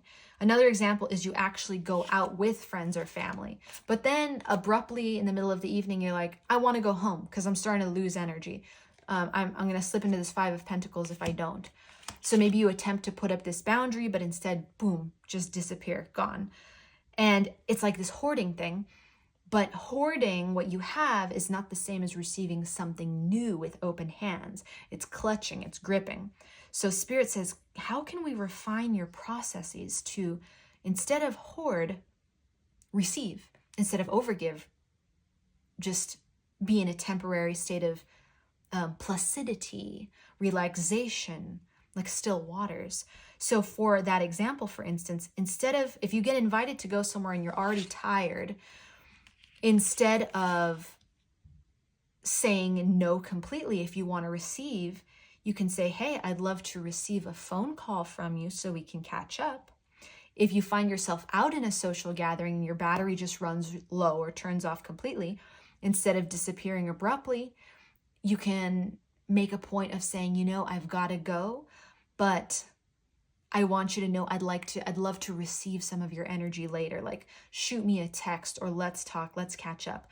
So find a way, and these are just totally random examples, but for some I know they're hitting. For others there are, in a general reading, my goodness, co-creation, we could go down the rabbit hole. But suffice it to say, I know you're creative, my beautiful Amethyst Crew. I can feel your innate creativity kind of bubbling off of you, especially with this Fool here. You're expressive. So I know you'll find a way to turn your habits into something that actually gives to you. It turns you into a masterful receiver, so you don't have to hoard and you don't have to give away all your coin until you have nothing but holy socks. That's what's going on in this picture. So wow, we spent a lot of time on the processes, but I think this is the most important energy that was crying out. Let's also look at marination and discretion side by side, because these two energies are sibling energies, almost twins. Discretion is about, can you keep a secret? And marination is about buildup. But marinating is also keeping a secret. It's holding something either around you or within you and just sitting in it. So this speaks to that Four of Pentacles energy. Well, actually, it speaks to both. But actually, I think it's more Five of Pentacles here. Instead of giving away too much, can you sit with what you have? Can you marinate? Spirit tells me, my beautiful Amethyst Crew, that as soon as you get some energy or as soon as you get an inspiration or a good insight, your first impulse is to give it away. And my beautiful Amethyst Crew, you are so worthy of love, and for keeping that for yourself. Above all else, it is your gift and your right to sit in good things and not share them immediately, especially not until you have an overflow.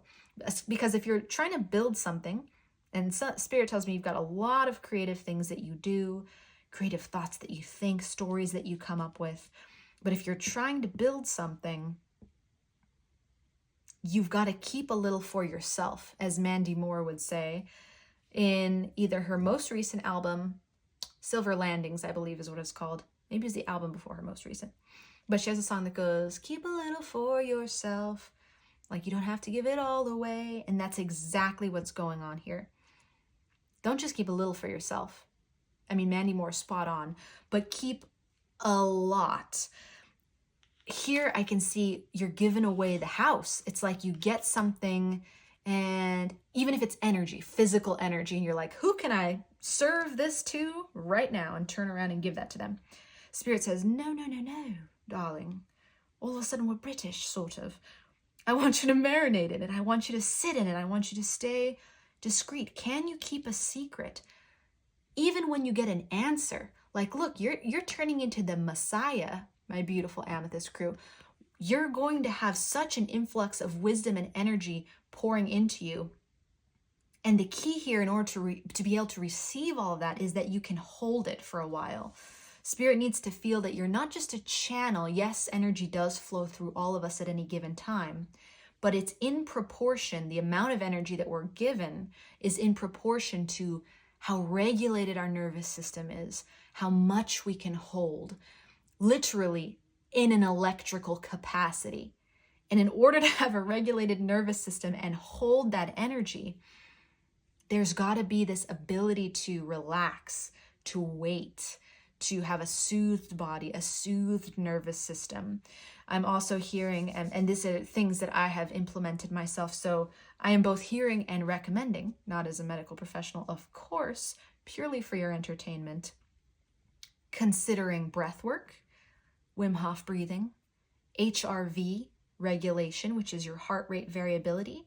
Consider a program, perhaps, if you'd like to, for your own entertainment, of using breath work to regulate that nervous system. Because the more regulated our beautiful nervous systems are, my Amethyst crew, the more information we can hold, the more energy we can hold, the more emotion we can process and hold, the more knowledge we can hold.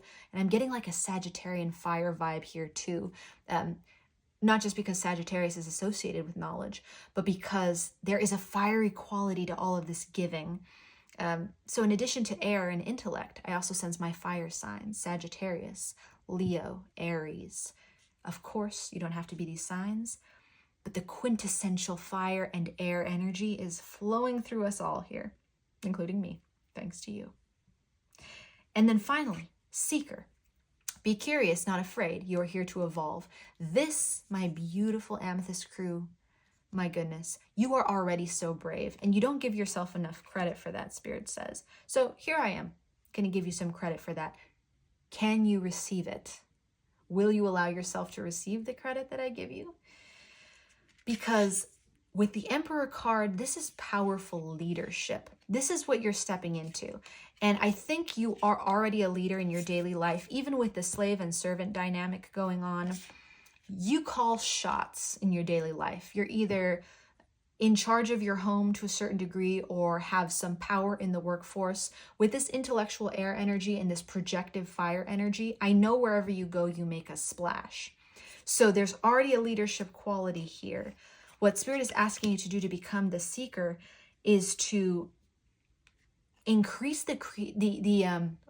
creativity almost fell out, but curiosity is what I was going for. Increase both.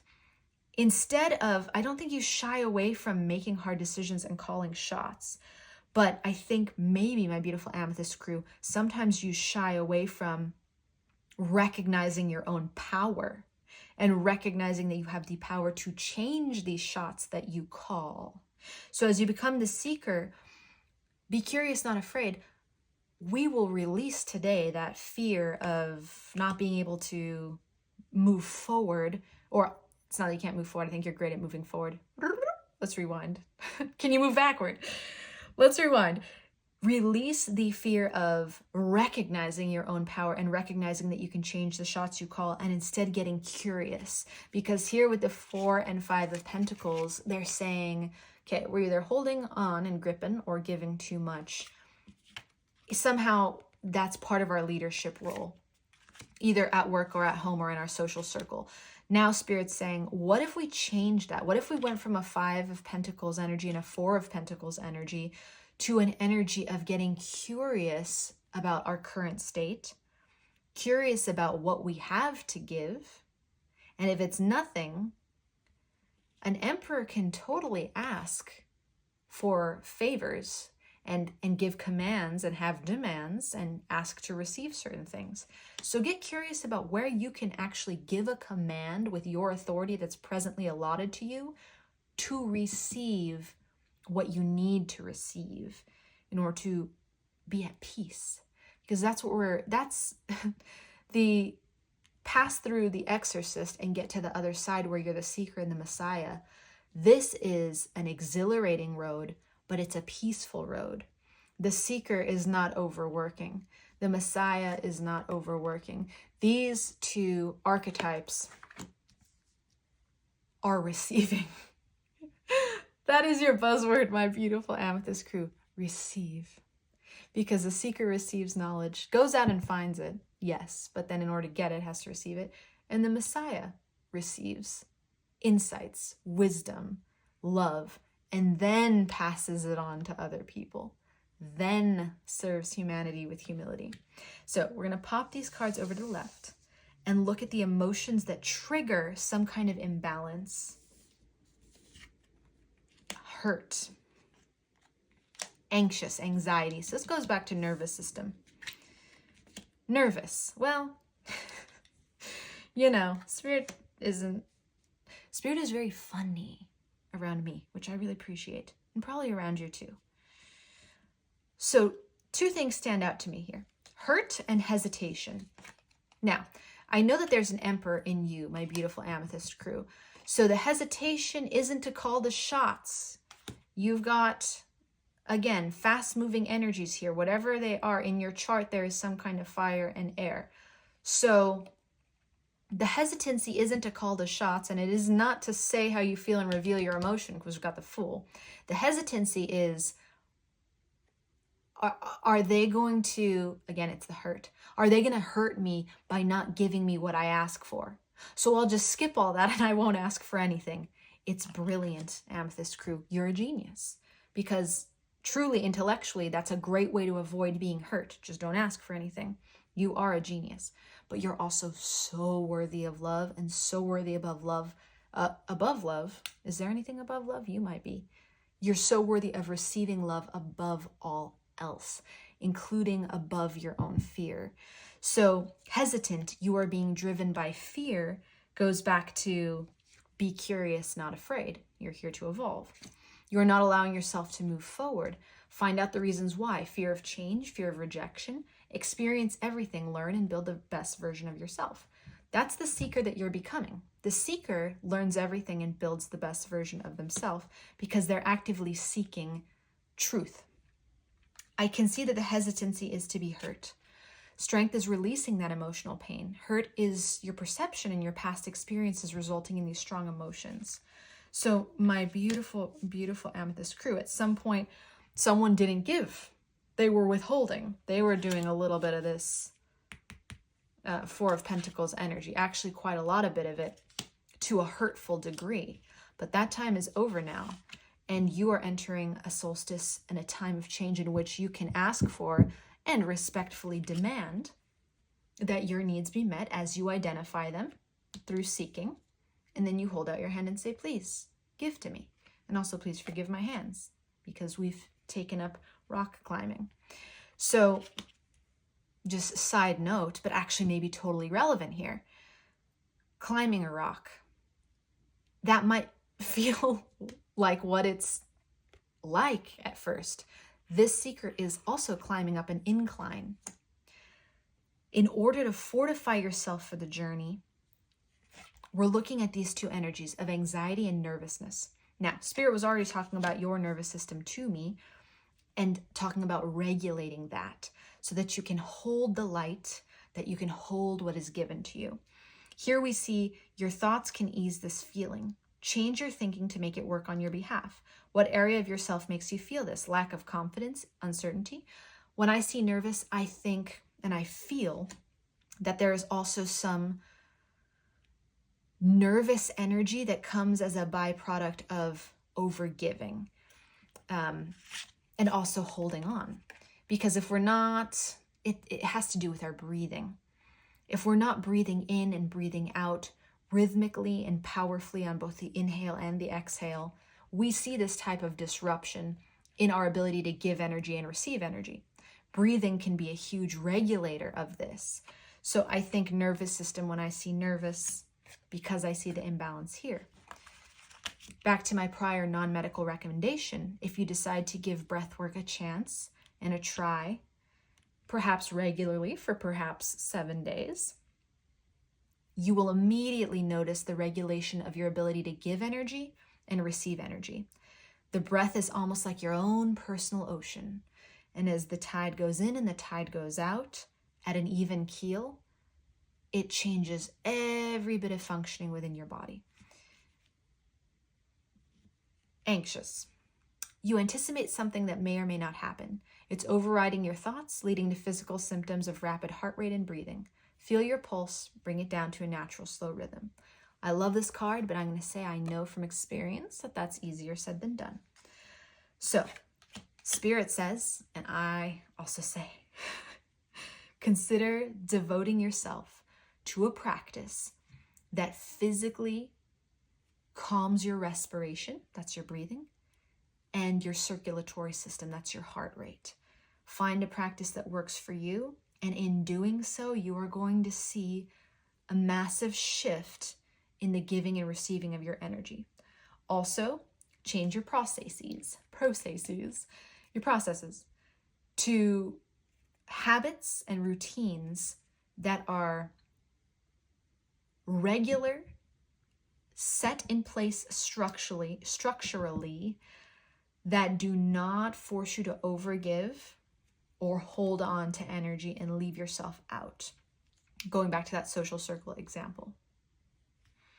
So finally, yes, we are very near the most exciting part of this reading, my beautiful Amethyst Crew, which is looking at the rewards of what exercising the demons, oh, I almost finger quoted again. Wow, my theme of the day.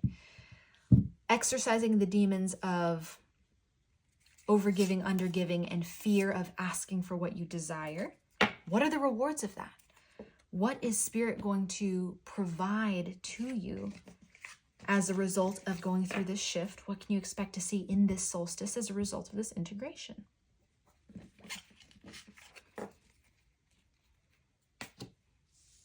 We know already it's embodying this Seeker and Messiah, but we are going to use one of my favorite archetype decks to see what you are going to actually manifest energetically and perhaps literally as a result of this.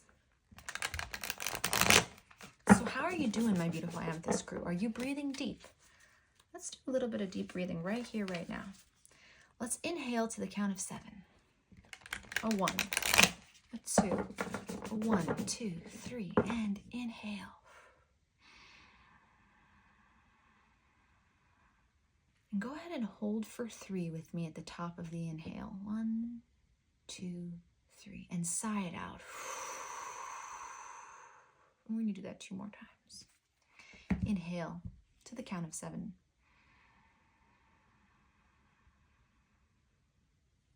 Hold it for 3 and sigh it out. Last one without my count.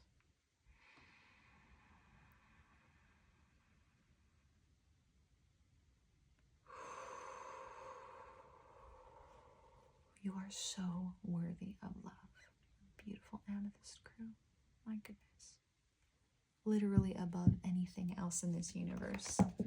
You're worthy of love. You are love. Love is you. You are it.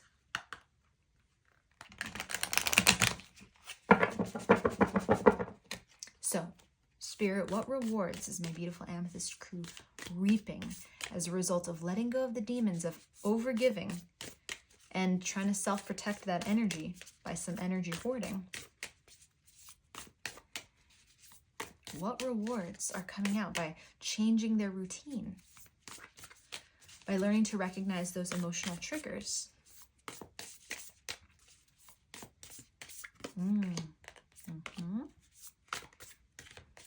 It's feeling juicy.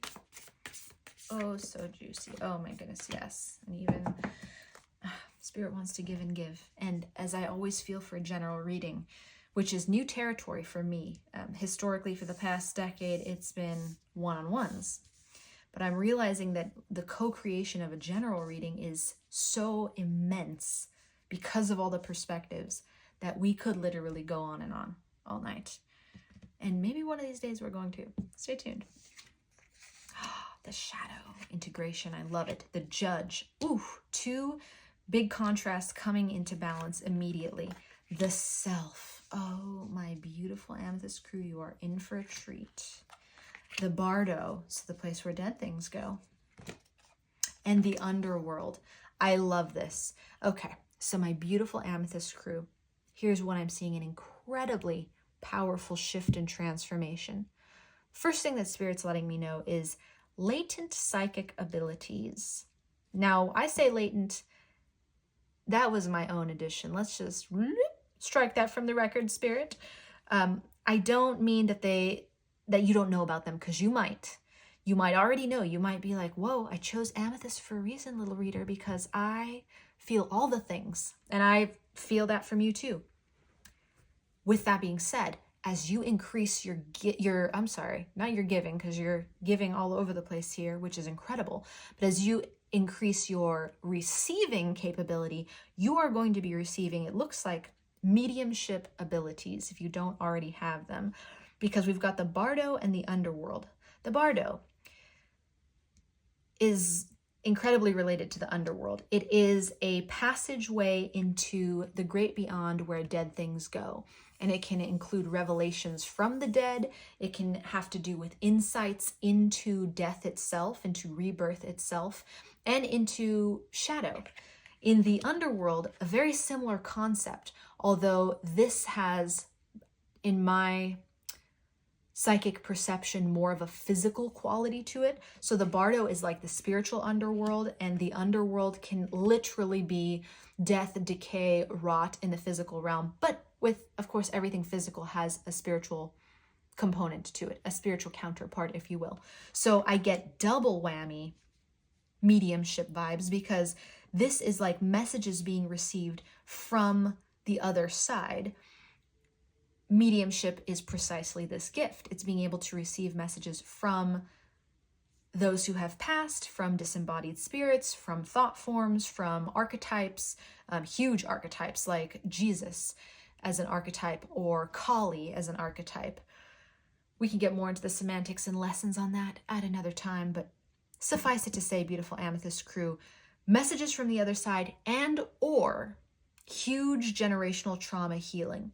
Because what can happen as we progress over generations without addressing certain demons is that they take on a life of their own and become generational curses that weave themselves into children and grandchildren, because, and, you know, siblings, because these demons go unconfronted or unaddressed for so long. They become part of the makeup of the self. However, by looking at this, my beautiful Amethyst Crew, and saying, we're going to exorcise these demons lovingly, we are going to correct our pattern of giving and overgiving. We are going to address our hesitancy to be a leader and hurt that we felt in the past by being rejected when we asked for something. We are going to address our nervous system and anxiety on a physical level and on a mental level. I would also like to drop in meditation as a non-medical recommendation there. The self becomes alive. And not only does the self become alive in full color, which we can see, the Bardo is the only exception here, but I see a lot of black and white here. But the self comes into full view and full color. Everything comes alive. And the ability to integrate logic and the mind, which is where we can see the anxiety is resting in this judge and in this shadow, combined with habits and routines of previous generations, as well as this new sensitivity to receive energy, which awakens and unlocks these psychic gifts, you, my beautiful Amethyst Crew, become yourself. And the pearl that is within your heart awakens, because when you give proportionately to what you receive, and you create the space to hold what is given to you and let it percolate, we saw that here. Let it marinate. As we allow that to happen, you become your next self. You become your next manifestation. You become your next iteration, your next most powerful being. And that is the Messiah. That is the seeker. How powerful is that? The Messiah is also a character who could commune with the other side, with the divine itself, and also a seeker. The Messiah is an archetype of giving not just knowledge and acts of service, but light.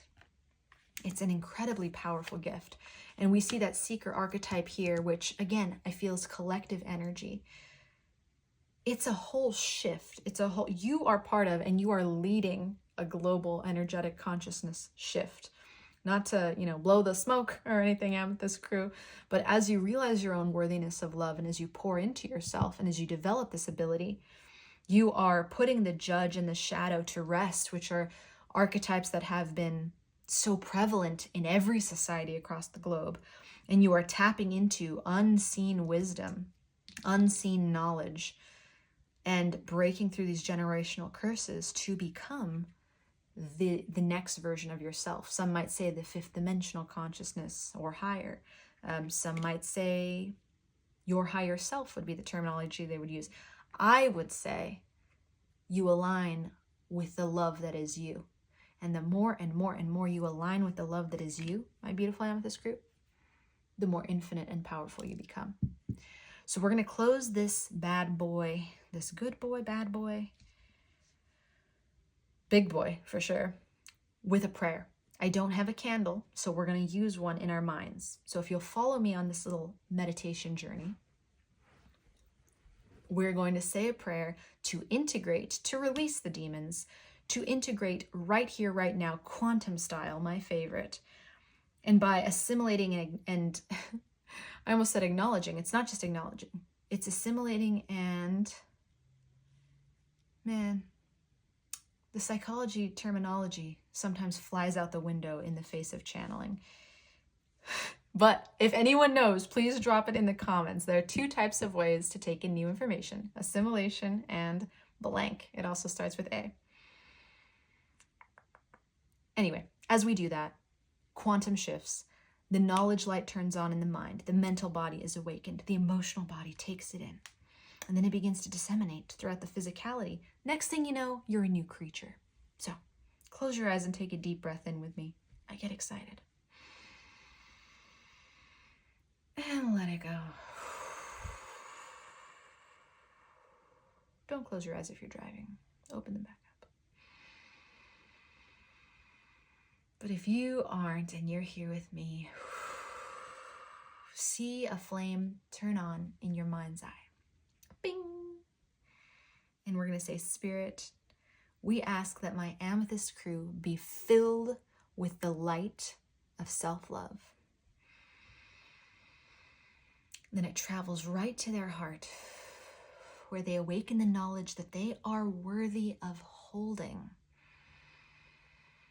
and receiving and making space for incredible amounts of insight, of love, of generosity.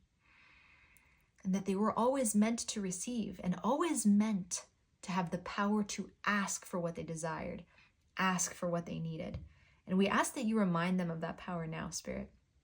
Fill their heart with the ability to say, I need.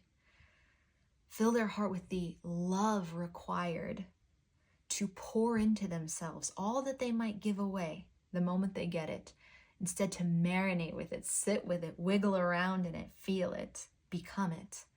And then, when they're ready in their own good time, pass it on to somebody else even better than they received it.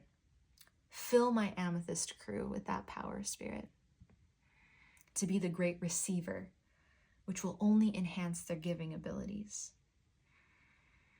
May love follow them wherever they go and remind them at all times that they are worthy of nourishing their body, mind, and spirit, of honing their nervous system to the next level, and of becoming their highest self. And with that, my beautiful Amethyst Crew, let's blow out that flame in your mind's eye, see it, and then just out it goes and into your heart. I'm sending you all the love I've got, my beautiful Amethyst Crew. Until we meet again, thank you for coming to my house and being here with me. And I'm sending you all the love I got. Bye for now. Hello, my beautiful Selenite Crew, and welcome to your Solstice Integration. If you chose the Selenite Tower, then first of all, thank you so much for being here, because your energy is radiant and I feel it. And you also chose the Shimiltei Tarot, which is in fact an AI generated deck. Now, it is at this moment in time, even though we used an AI generated deck for my wood crew, that I want to take one moment and speak about AI generated tarot decks. I am an enormous fan of hand-drawn, handcrafted tarot decks, particularly those that support independent artists and independent creators. In fact, one of the most exciting decks that I'm eagerly awaiting is Zeke's Arcana. And you can check out Zeke's Lunchbox for her immaculate, incredible, hand-designed art. It is powerful. All of that being said, there is an energy about collective consciousness that comes through in AI-generated art. And that particular energy is not only relevant to your reading today, my beautiful Selenite Crew, but more and more relevant to the global consciousness shift that is happening on this planet at this time. If you're interested in more info about that, I would love to make a video speaking to it, or a blog, or any kind of content that you like, whether you want to read about it, hear about it, or even see like a global consciousness type reading with maybe both a handcrafted deck and an AI generated deck used in simultaneity. Let me know if that's something you'd like. But let's get to you, my beautiful Selenite Crew. I'm going to pop you right over here next to my little white owl. You can peek at the white owl. And we are going to not jump into the tarot right away, but we are going to use these Archetype Cards by Carolyn Miss to look at who you were in the last season, because again, it's not summer solstice for everybody. In the Northern Hemisphere, it is, but this is a global shift of consciousness. Again, global shift of consciousness. These must be the buzzwords of my Selenite Crew. Are you a healer by any chance? Do you tap into healing energies? And do you do collective consciousness healing? That might be something for many of you because it's coming through powerfully. Anyway, back to the Archetype cards. We're going to look at who you were in the last season and who you're becoming in this solstice and this season change. These cards are new, so this shuffling, we haven't quite broken them in just yet. But with every progressive crew, we're breaking them in a little bit more. So, who were you, my beautiful Selenite Crew, in the last season, for the last 3 to 4 months? Also, this is a timeless reading, so if you're finding this not around June 21st, 2023, then still, it found you. So, take it as it resonates. Who have you been? I would like to see a shadow element and a light element.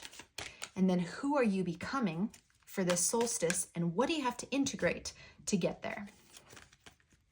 So starting with the shadow, please, Spirit. What was the shadow element for my Selenite Crew in the most recent season?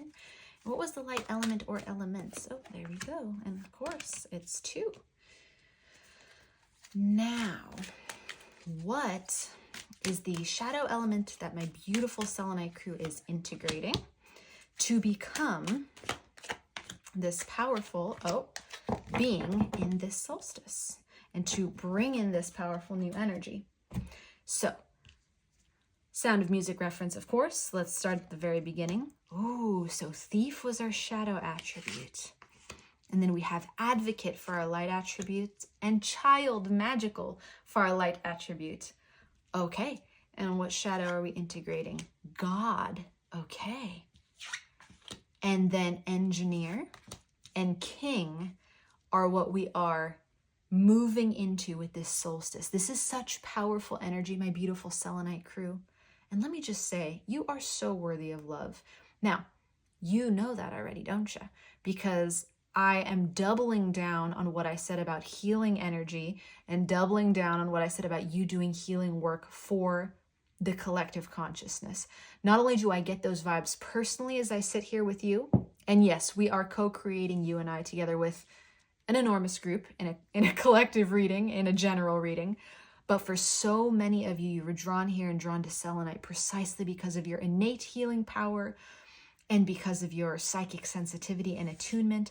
And I can see that here in the Magical Child, God, and King cards, and even the Thief and the Advocate and Engineer. It's all just coming together like a delicious soup that came together well. So, starting with the Thief, I can see in the most recent season, the shadow attribute we were working with is stealing money, creative ideas, affection, or other powers you think you lack.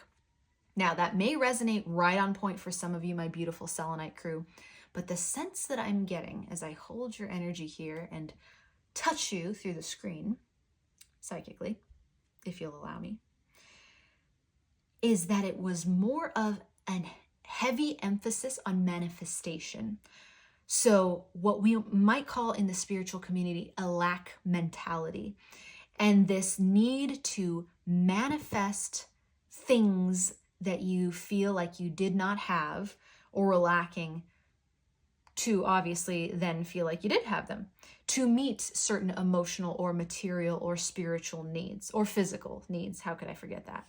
So I'm going to plop you right here for just a second as we go on with the story, but I want to speak to this Thief card and say it could have come in the form of offering love, offering a service, offering a specialty, and then providing that service, absolutely, and providing that love and providing whatever it is that you were offering, but not simply for the joy of the exchange.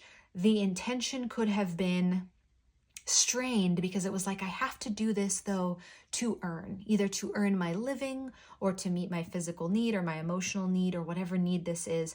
So it was like, you could call it a means to an end attitude is the energy that I'm picking up here in the shadow of the most recent season.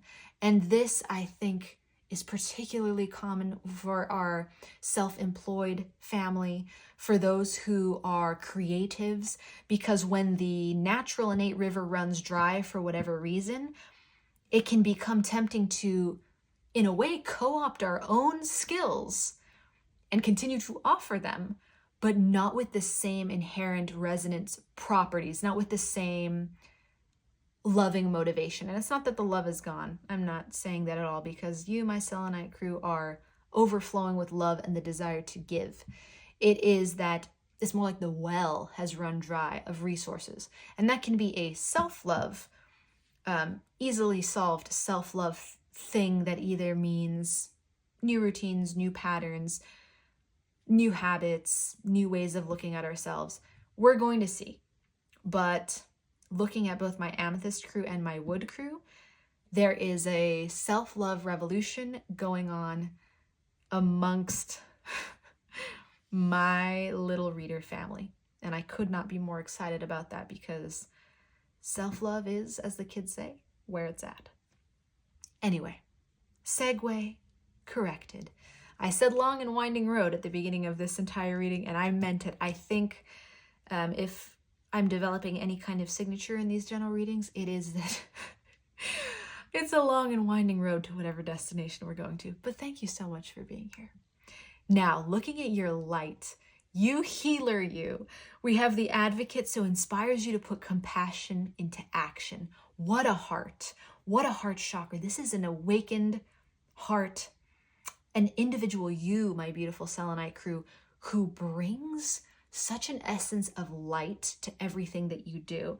So whether in a room, socially speaking, you're just bringing like a smile and lifting everybody up, or you're literally having a one-on-one with someone and giving them the most generous empathy and kindness and compassion that you can, or you're all by yourself, not surrounded by anybody, out in nature, interacting with the flowers, interacting with the butterflies, the trees, feeling the life and everything. That is what you do, my beautiful Selenite crew, and it blows me away.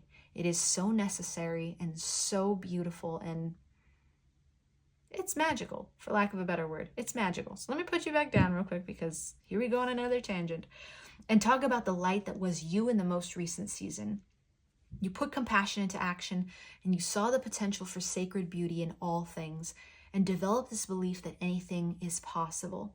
So in your most recent season, whatever that was, last 3 to 4 months, you were bringing magic, you were bringing upliftment, you were helping people, you were maybe pushing for humanitarian causes, you were pushing yourself, is what I'm hearing, perhaps a little bit too hard, perhaps draining yourself, which is where we get this thief energy.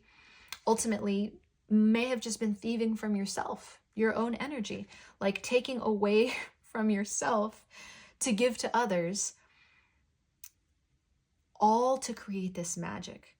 And in order to get to the next level, your solstice integration, to become the version of you that is next, which is this powerful engineer slash king. I'm seeing this huge move into what I would call, if you're familiar with the tarot, like emperor style energy, is to go through this, to go through God, but more accurately, not God, the God of religion necessarily.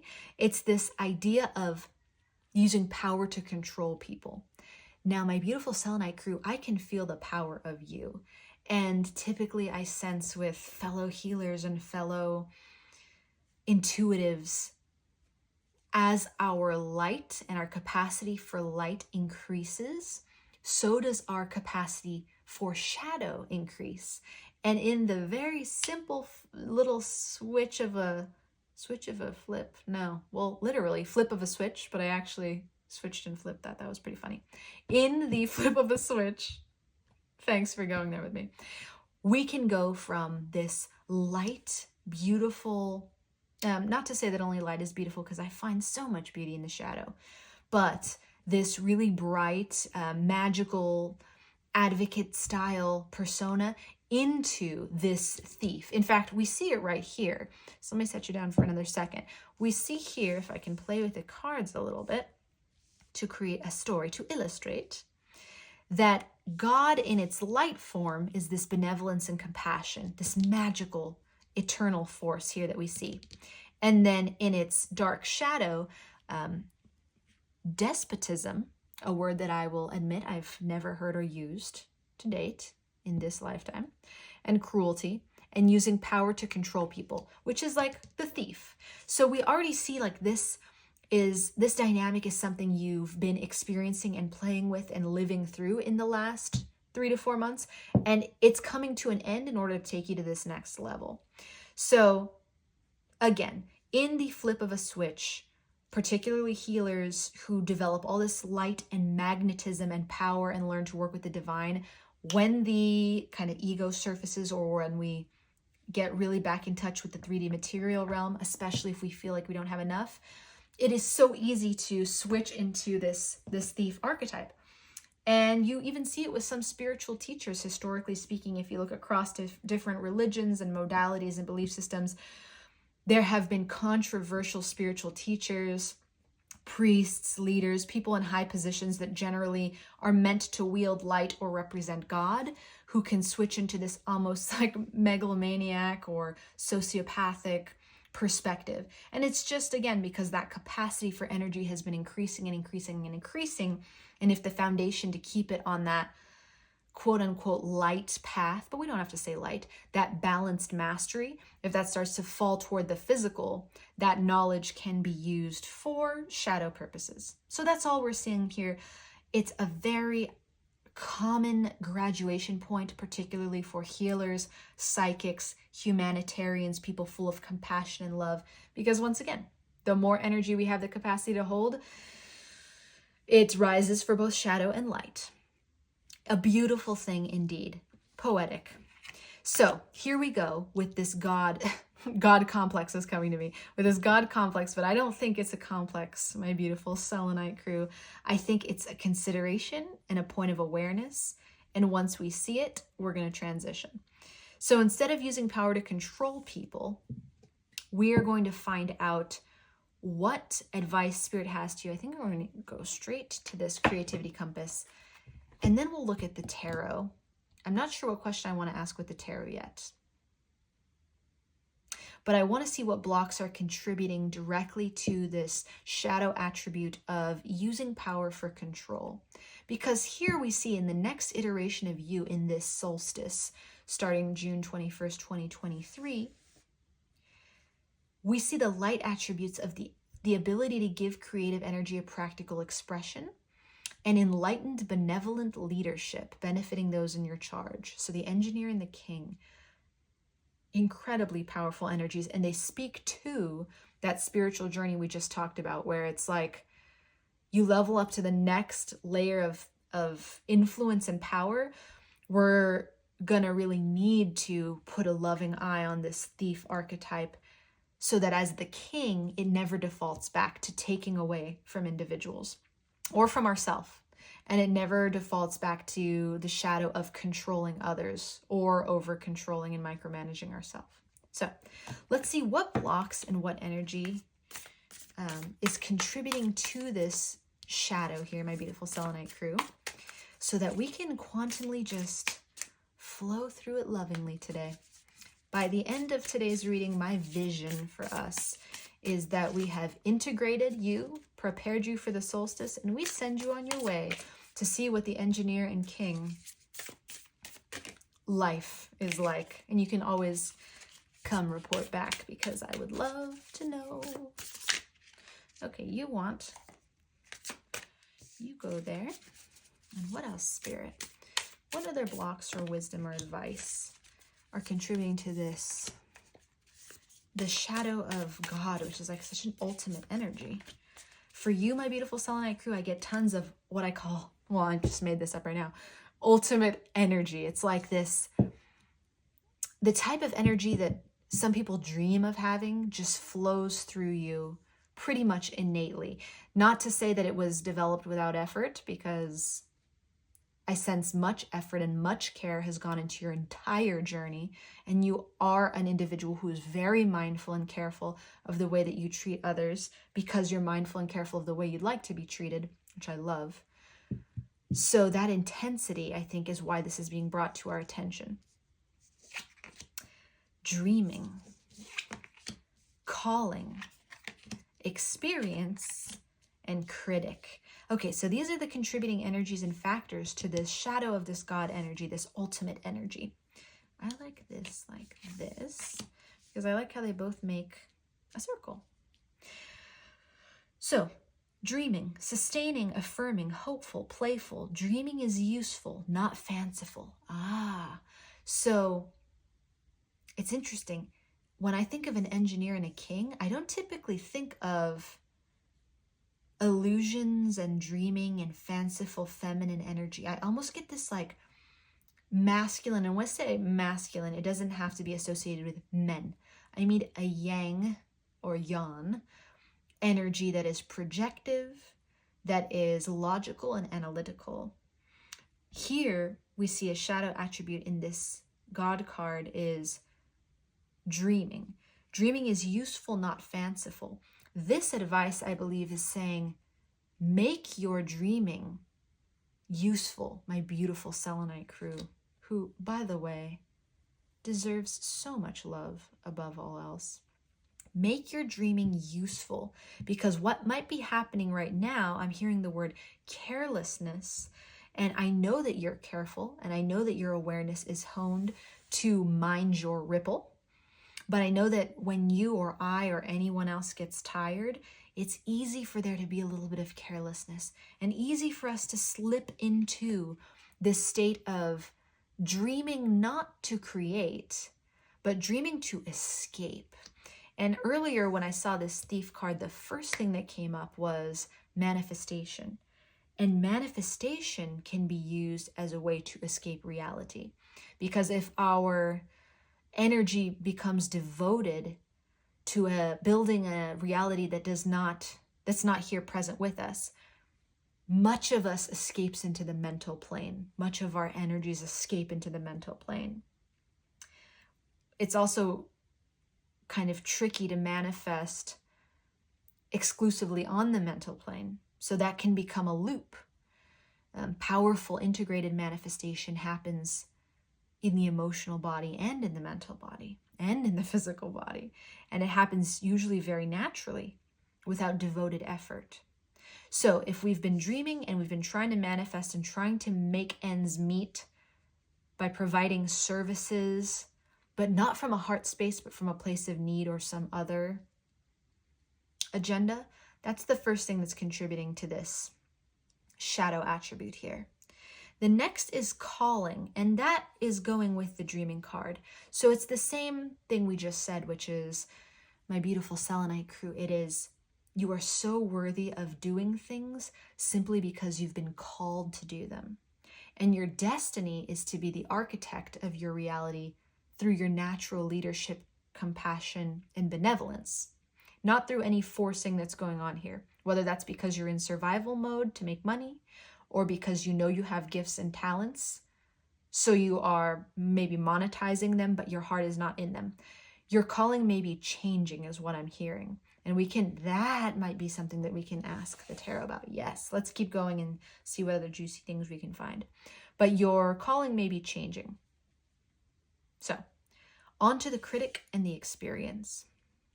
There is always someone who will pull at threads. Creative works are subjective. You have judged yourself far worse than anyone else. So here we have this power to control people, but it's being turned on you, my beautiful Selenite crew. Maybe the person that's being controlled is you for some of you. Maybe the inner critic is so loud and so strong that once again, it's kind of thieving or taking from the innate enjoyment of the calling, the innate enjoyment of the experience. Because here it says, experience, this is what you're really here for. No matter the outcome, you signed up to use your creative intelligence. So these two go together, my beautiful Selenite crew, to say, in releasing the inner critic and in releasing any dreams we have of validation for our manifestations, say that 3 times fast. By releasing the inner critic and releasing a need to prove ourselves, a need to earn with our creativity or spirituality, and instead leaning into the calling and leaning into the experience, this is how we integrate. This is how we bypass, we gently integrate this God quality, turn it into light, and then become the engineer and the king. So we're going to ask the tarot, what is your new calling, if there is one? And what are the practical tips for learning to enjoy the experience and the calling above all else, above making money, above making ends meet, above being known for something, above controlling our image, above controlling our reputation. It's all about the being. That's what Spirit is saying here. The being will facilitate the becoming. That's just coming out. The being will facilitate the becoming. So just by being in your calling and experiencing what you want to experience, that will lead to the becoming of the king and the engineer. Because my beautiful Selenite crew, you've got big creative energy, BCE, or BSE, big spiritual energy. You have an energy about you that is going to make it big. And when I mean big, I mean be seen. Perhaps by many, I wanted to say millions, but that seemed extreme. Spirit's saying just say it. Maybe by millions of people. It's a high position to be a king. This leadership and this king and this God quality scream to the amount of energy you're able to hold within your aura. Like you've done the work. Your nervous system is regulated. If you're here from my beautiful Amethyst crew, pop a comment in and ask my Selenite crew how they do it. Because that nervous system is regulated. They can hold the space. They have developed an ability to be in this leadership position. They're on the cusp of it this solstice season. So, and now I don't know why I'm talking about you to someone else, because that's how you're going to be talked about, Selenite crew. You're going to be talked about like that, and I think you can sense it. But the way that it's going to come to be is through your heart and by being in the calling and by being in the experience. Not reverse engineering. Oh, hey, look. Engineer. Not by reverse engineering it backwards and starting out by creating an image and like creating this creative stuff and then hoping it gets validated, like working backwards. No, it's going to be by being exactly who you are and doing what you love to do and actually engineering your own joy, your own ecstasy. And when you engineer your own ecstasy, that's when you step into this kingly role. Wow, powerful stuff. So let's make more room. I'm so excited about all the room we have today. If you look back on some past videos here, you'll see I am trying to perfect having enough space, but not also having the cards be too small. So your feedback is so very welcome and desired, my beautiful Selenite crew. So now we're shuffling up this Shimiltei, I believe is how it's pronounced, tarot. And I love reading with this deck.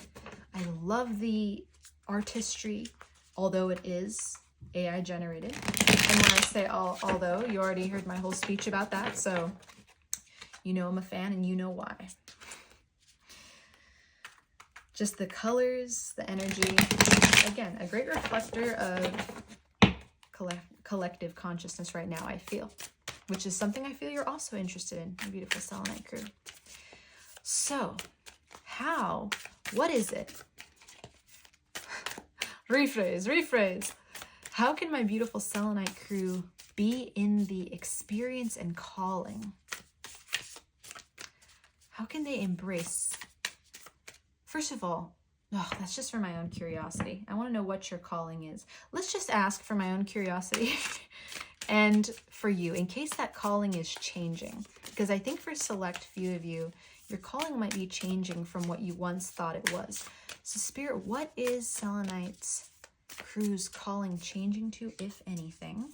If it's changing, if it's not, it will reflect what you already know it to be. And then how can my beautiful Selenite Crew step into the experience and release the shadow attributes of this God card? Ooh.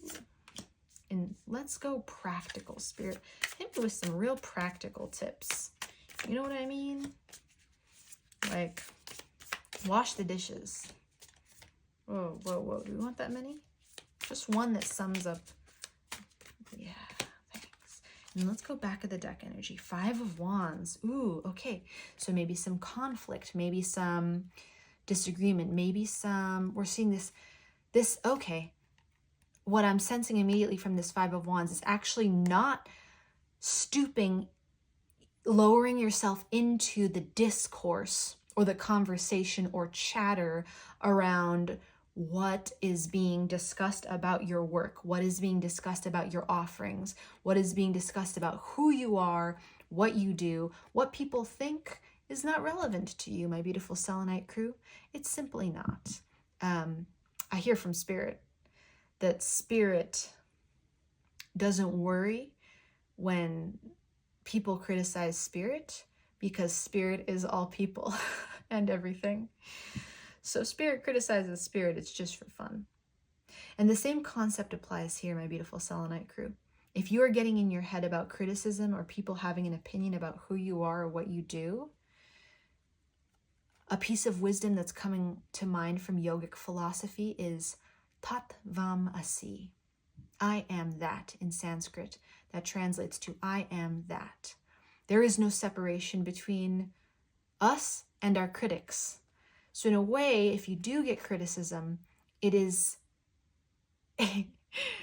love in its own way. It's energy that's being given to you from yourself to you. Yes, it is filtered through shadow, but if you can feel the love in it, which I think for my beautiful Selenite crew, I actually feel like this is your next level up. You're getting to this point where you're like, criticism, what? Like, what even is criticism? All I feel is love when people comment on me or comment on my stuff.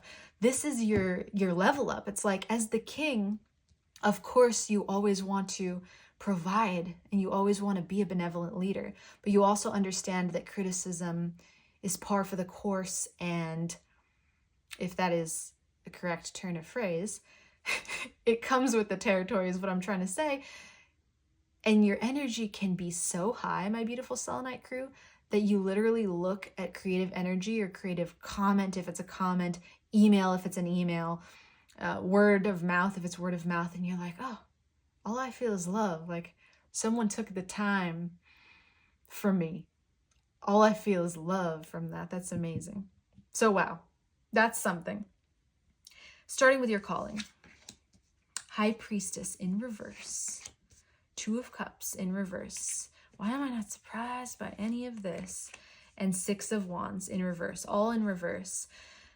Don't panic about the reversals. I know exactly what it is like to panic about the reversals. Please don't. As your reader, I can assure you that it doesn't mean something bad. Okay, over here on the right-hand side, practical tips for getting into the experience and the calling.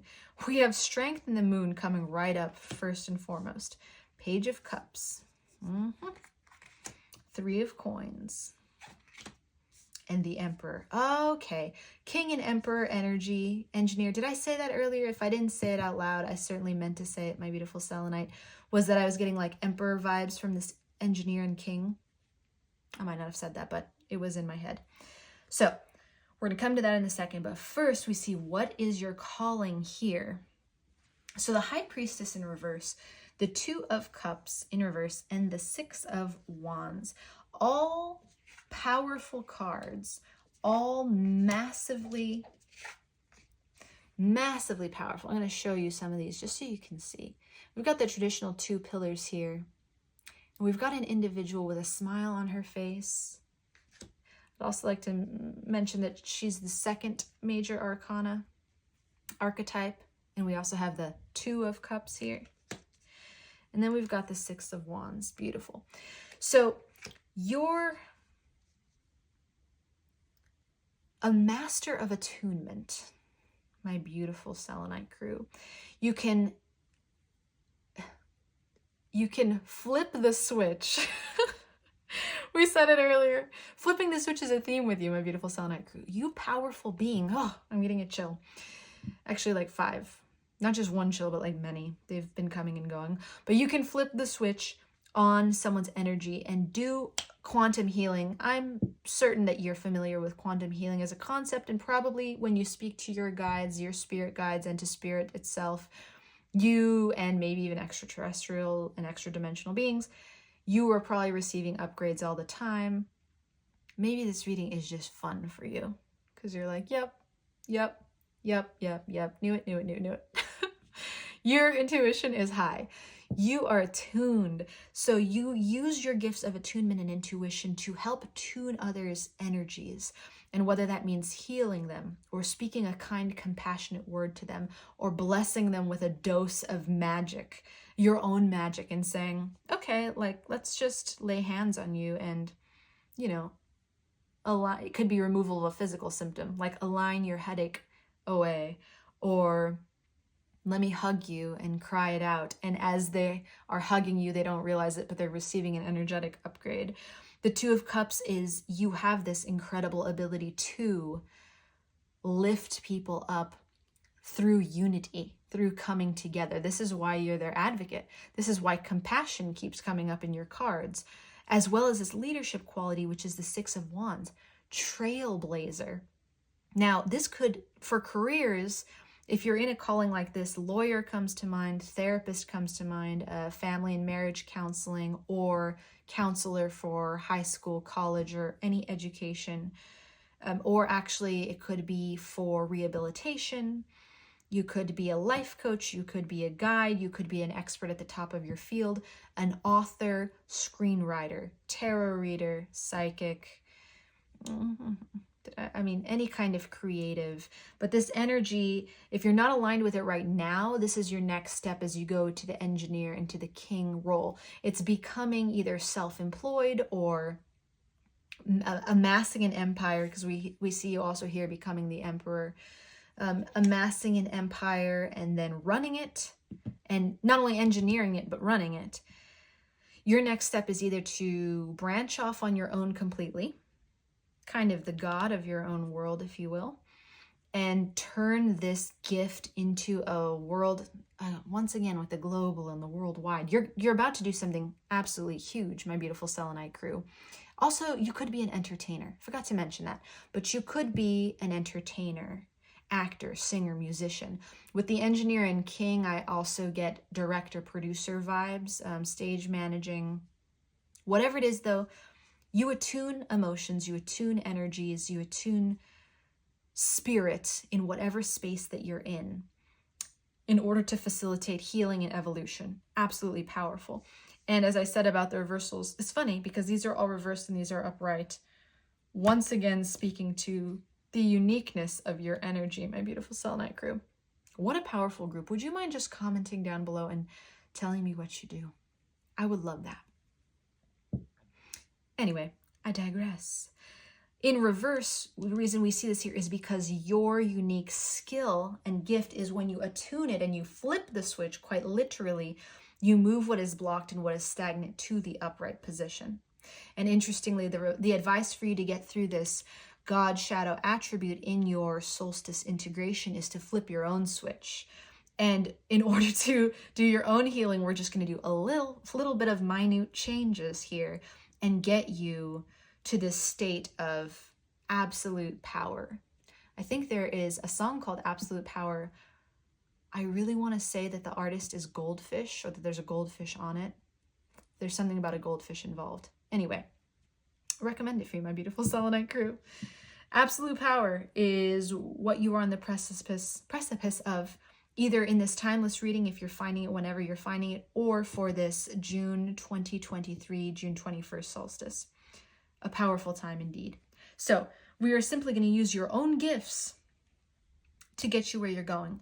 First things are strength and the moon. So be strong enough, my beautiful Selenite crew. It's actually really simple to look at your own shadow attributes and ask yourself, in every moment that you practice your talents and gifts, am I doing this from a heart-centered place, or am I doing this from a head-centered place? It is that simple. Because when you do it from a heart-centered place, you're doing it for the creative calling. When you're doing it from a head-centered place, it's either fruitless dreaming for fanciful purposes to escape reality, or it's the inner critic criticizing you, neither of which are serving you right now.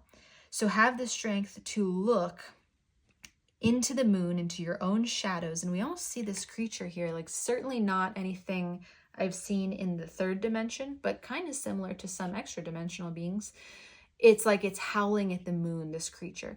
And then there's this enormous, once again, absolute power planet behind. It's like, in my perception, making the moon look small. This massive planet that's superseding the cosmos.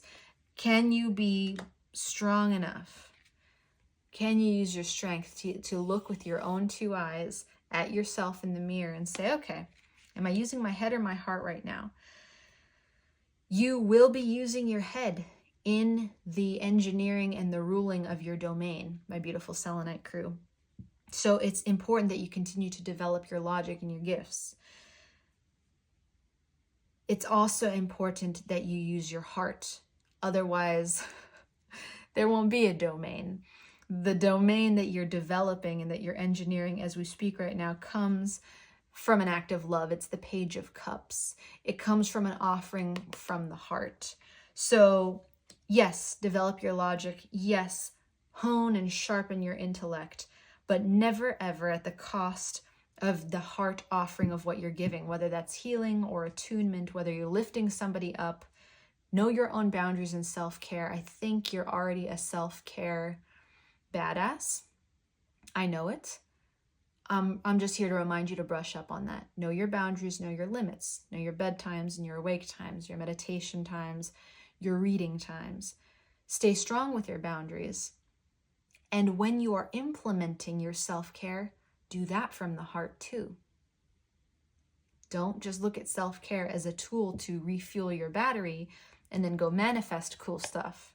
You are going to be manifesting plenty of cool stuff effortlessly. In fact, if you have a manifestation practice, Spirit is indicating to me that it is the product of the head, not the product of the heart. So are you strong enough to look at what's in the shadows and say, okay, I've developed a manifestation practice because I'm trying to like reverse engineer or force, if you will, an outcome. Spirit is saying the outcome we got for you is far greater, O King, O Emperor, irrespective of gender identity, than you have imagined. What we're designing is going to blow you out of the water. So get in the heart level. Don't steal your own energy away from yourself. Take your fuel from the heart and let the mind work as your servant to do the organizing of what you're building right now. Then we have the Three of Coins. Same basic concept. Three of Coins, though, collaboration, going home. Work with your guides. Here's an interesting message. Know when to collaborate and know when to give, and also know when to stay home. This imagery, it reminds me not just of a temple and of a home, but also of like a steeple touching the divine. Don't collaborate just for the sake of collaboration. No empty collaborations, my beautiful Selenite crew. Instead, for this solstice integration, collaborate with spirit. This steeple is like touching the ultimate coin in the sky. Allow the rewards to rain down by your heart-centered, spirit-led enterprises. In other words, when you're doing your creative thing, when you're using your talents, look more to spirit for direction, and then implement it with your mind and engineering and logic if you need to. But do that to the minimum. If you're collaborating with other people, collaborate with them through your heart for the experience, because it's your calling. You're so good with people. You're so good with connecting with others when you want to be, especially. Connect with them through your heart, not with your mind. Not a traditional interpretation for the Three of Coins for me, but it's what's coming through this beautiful imagery. And then finally, the Emperor, that's your outcome. You are becoming the Emperor. You are becoming the King and the Engineer combined.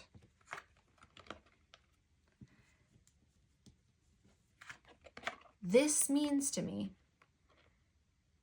it's actually crucial that you collaborate with others to become this Emperor, and that you collaborate with them in a heart space, because your desire to connect with them through the heart is going to literally build the domain that you will rule. This card says benefiting those in your charge. This loving collaboration is going to be what puts people in your charge. You will not do this all alone, and that's important. Let spirit guide you about who to collaborate with and how to collaborate, but then do it through the heart, heart-centered, not simply to be seen collaborating with others or to have some kind of mutually beneficial, whether it's financial or for follows or views or whatever it may be. It's got to be from the heart. And when you start to creatively collaborate from the heart, that's going to be your sign that the Emperor position is moving in. Wow.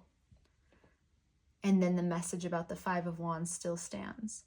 Whatever perspectives and opinions other people have about what you are or aren't manifesting, how successful you do or don't look right now, or whether they even know what you're doing. You may actually be trying to avoid conflict by keeping things under wraps, and that's okay. Continue on your path with that heart-centered collaboration when you can. And that is going to be how you integrate this, turning it into benevolence and compassion, recognizing the eternal force within yourself and others, my beautiful Selenite crew. Those are your practical steps.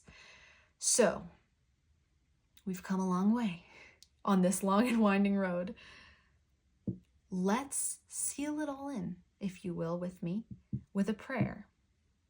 I don't have an actual candle for us today, so if you will light one in your mind with me, I think this process is something that you may be quite familiar with, integrating through prayer and acknowledgement. So if you will join me on this journey, it is my honor to call in this integration for this 2023 June solstice, summer solstice for our Northern Hemisphere. So if you go ahead and take a deep breath in and close your eyes, please. And release that deep breath. One more time.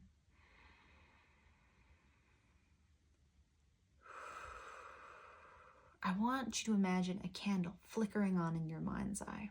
Bing, the flame is lit. Spirit, thank you so much for making the beautiful Selenite crew. This powerful healer force is soothing me even as we speak. I ask that you provide the Selenite crew with incredible creative collaborations, that suddenly they are being swarmed with the opportunity to connect to the hearts of equally talented, equally giving, equally generous individuals. And as these individuals form around them to support them, they begin to see that a domain has been created of which they are the leader. And in that domain, I ask, Spirit, that you just surround the Selenite Crew with incredible inspiration and love for their passion, for their calling, whatever that may be, to such a degree that it takes all of their energy and attention right into the present moment, that beautiful, powerful present moment, and reminds them of the power that they have, not just over others, but also over themselves. And in that power, once they embrace it and transmute it through love, integrate it through love, they step into their next iteration as the emperor, as the king, as the engineer, effortlessly engineering their destiny, knowing that all their dreams and wishes will be fulfilled if they simply live through their heart, continue to live through their heart, and trust their integrity, trust their ethics and their morals to guide them down this path of benevolence and generosity. Safeguard them, Spirit, because I know this is a mighty journey. Send all the forces you got to support them. And if you accept that blessing, my beautiful Selenite Crew, see that flame flickering in your mind's eye, and now with me, go ahead and blow it out. And let the smoke cleanse, purify you, and uplift you, taking away these shadow attributes on the wind and filling you with the light and hope and the energy that you need and desire to do this transformational thing that you're doing. I'm so proud of you. Spirit is so proud of you. And we're so grateful for you. Thank you so much for being here, my beautiful Selenite Crew. Remember that above all, you deserve love. And until the next time we meet, I'm sending you all the love I got. You got this. Bye for now.